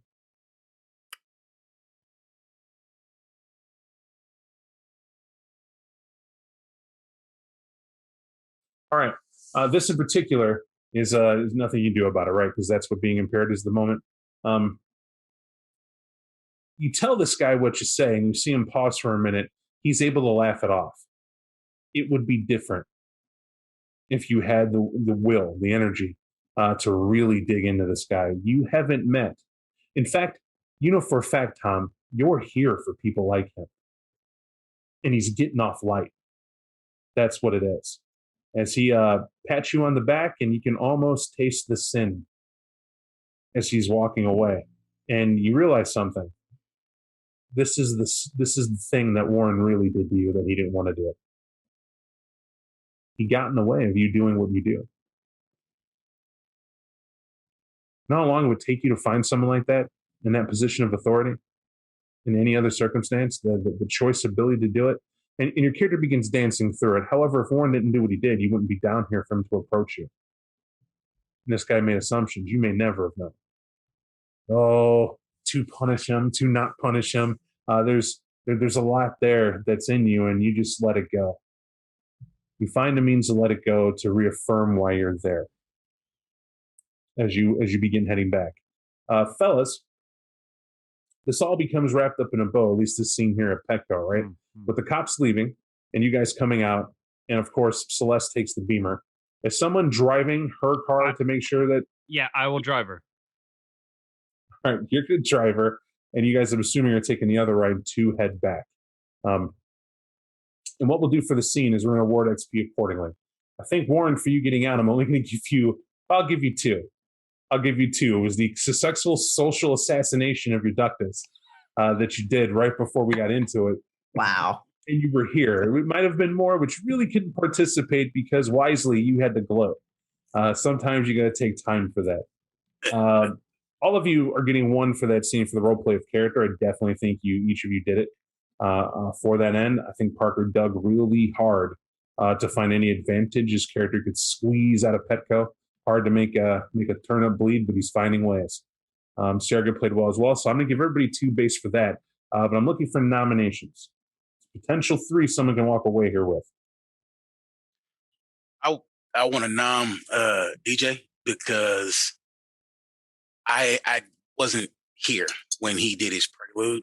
Had no concept, no idea of what his character was about or what he intended to portray. And it came off flawless to me. Outstanding. Solid. High marks. Woo. All right. It's one man's opinion. Everybody else agree? Yeah. Yeah, I'd agree with that. All right. So that's potentiality for a 3. Only one of you walks away with it. Mm-hmm. Anybody else?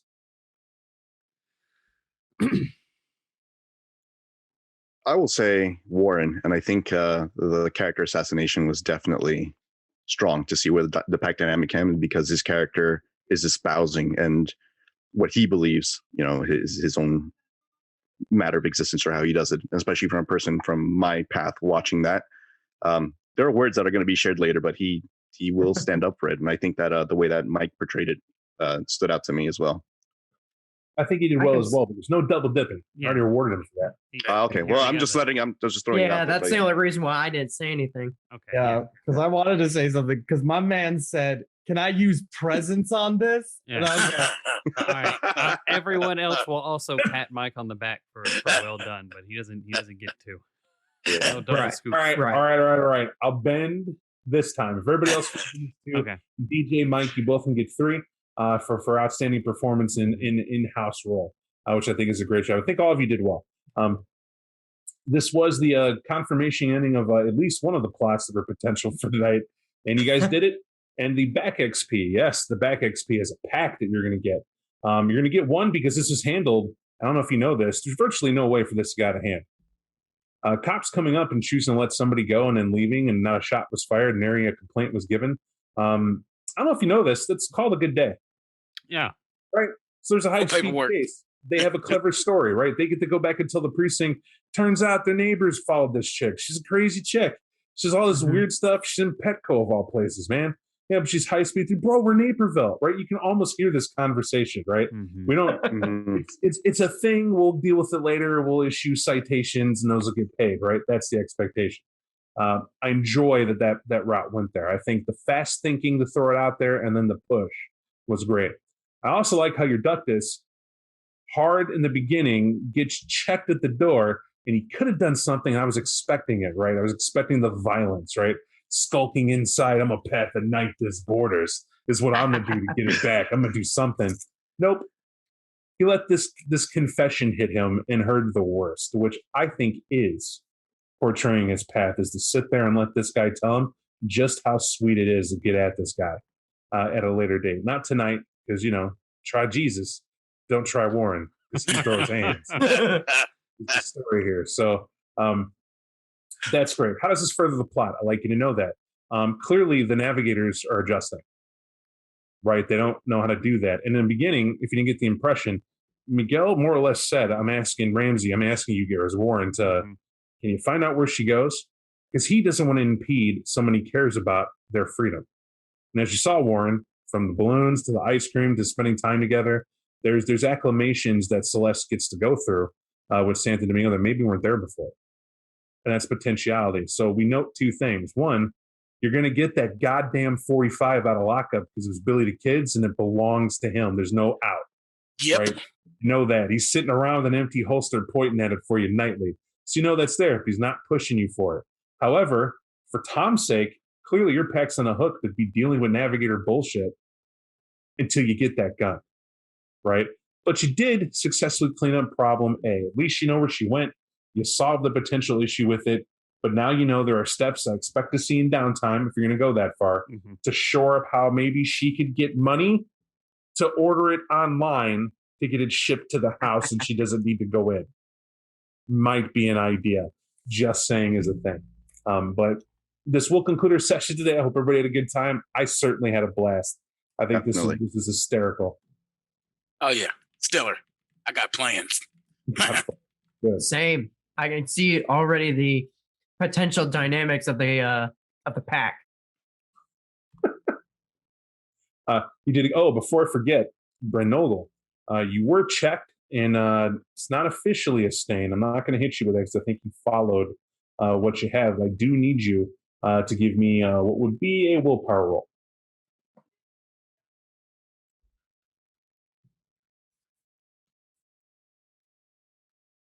So if I have, this is my permanent willpower then. Right, and it's ignoring the impairment. I'm checking something with your character to resolve composure. So what we're going to do here, we're not going to take a path hit. Now, why I would do this is because there's no mechanic in V5, but the way I've met this up so it's less confusing, I didn't explain this in the beginning. I'm leaving you guys with humanity. I don't see as a path as overriding what your morality was that you learned before. What it is you're trying to impress upon yourself you're that vampire. And your will to obey those precepts and tenets is how well you adapt to it. But because here's what we got to understand. You may be on path of night, and that's your philosophy now and how you see the world and what you are. But I never for one understood why suddenly we forgot church or morality or our culture and what's right from wrong. It's weaker, it's down the scale and doesn't get in our way. But if one fails you, this other is all you have to know to go on. And in V5, they got something sweet there. They got touchdowns, right? For a reason. So the way I'm seeing paths now is that humanity is your moral fiber, your ability to stick with something, your ability to identify and go through with it and stick to the course you're on philosophically, right? And it's a poor man's fallback, i.e., once you lose your path tenets and whatnot, we're going to talk about the horrible crap I made up for one day when that happens. No, you're not there yet. So effectively, I'm not giving you stains or a loss of that spiritual fortitude. You maintain your morality that you're in the right. That's what we're going with. And nobody else, ironically, occurred stains. I thought for sure Parker was going to, but he held to it. So we're good. Any questions about that? No, sir. I think it's awesome. Cool. What do you guys think about the fact that we just took the three ethics that you wanted to uphold and that became what you followed? It makes sense. Was that easier than following the entirety of it? I think so. And I think this is one of the ways that, I'm thankful and grateful that we actually get to see it in play and we get to show our audience, like, this is a better way of being, because you're right. Like, my three tenets for Path of Power and Inner Voice are not going to be the same as someone else's on their pack, right? And then it's his perception of certain things, which definitely made it easier for me to flavor and color how he's going to treat the pack and or how he makes these differences. Right. And he very well knows at one point or another he could have been mincemeat, especially when it comes to Celeste. But he's so much in his head, especially when he's like, "Oh yeah, I forgot you existed." He's too busy paying attention to his kid, and or I should say, like Ramsey, like, "What are you doing? That we have work to do." I was doing the work. I did the work.